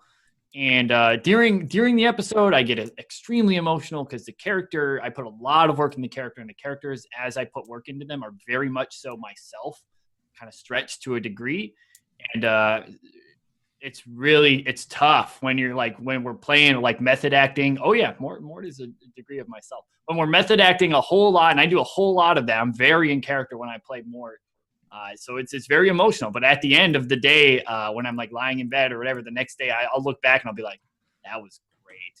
I'll look back on the episode and I'll be like, I was like on the verge of like tears or anger and something. If you want to see that shit, I have a number of characters that are out there that are like phenomenal, but Mort touched so much more on the bulk of it, and I'm super excited. We're really close to revealing like the rest of Mort's story, which I just as we got to close to that reveal, I put it in my bio for Ace to read a little bit later, because I left that in the bio for him to read, and I was like, oh, but there's a little bit of it more about Mort that I'm going to leave a surprise to you. And I just finished typing it out a little bit ago. It's like 2 sentences, so don't worry. But yeah, so the whole deal with Mort and all the things, I'm super excited, super happy how it's going. Very, very emotional, very excited, and I'm very invested in the character. Should he die though, I'll have another one. But it's a roller coaster. I want to thank you guys all very much. If you want to see more of me, I host most of the channels where I'm at, and it's a little parentheses at the end of a paragraph, basically. That's why you're giving me the shrug shoulders. But I host all the channels. If you want to go ahead and follow me, do that. I'll be hosting WAC, and I'll be hosting Ace, and I'll be hosting other people whenever I'm there, or just other people in general, like Brad Roto, for example. If I ever get back around to streaming, it feels like it's been forever. Yeah, make this gentleman with the red hat down here do more Frog Night stuff, because that was weird when I tuned in. It was very entertaining. It was Your frog voice was on mental point. Thing that I pulled out. Yeah, that was Nido dude, friend of mine. He did a really good. Very nice. Frog paladin. Who's left? Ace or Whack? Whack is left. Yeah, like we're moving on to last but not least, Mr. Wax Steven, Ozzy. What's up, everybody? I'm Wax Steven. I play Ozzy. Thank you so much for watching. That was an awesome episode. I had a lot of fun, as per the usual. And Sam, it's always fun to interact with Mort with Ozzy, because they seriously don't like each other, and there's like it feels like there's like a brother kind of relationship between them, like that. They have a very brother-like relationship. Like, there's lots of bickering and stupid shit, that kind of thing. So that's always fun. So it's always a blast. I appreciate it. If you guys aren't following the rest of these wonderful people, you totally should. Followers are free, and they're good people. They do a lot of D&D content. They're awesome. I love them. Thank you so much for helping make the session awesome, guys. And thank you to Ace for having me, and thank you guys for watching.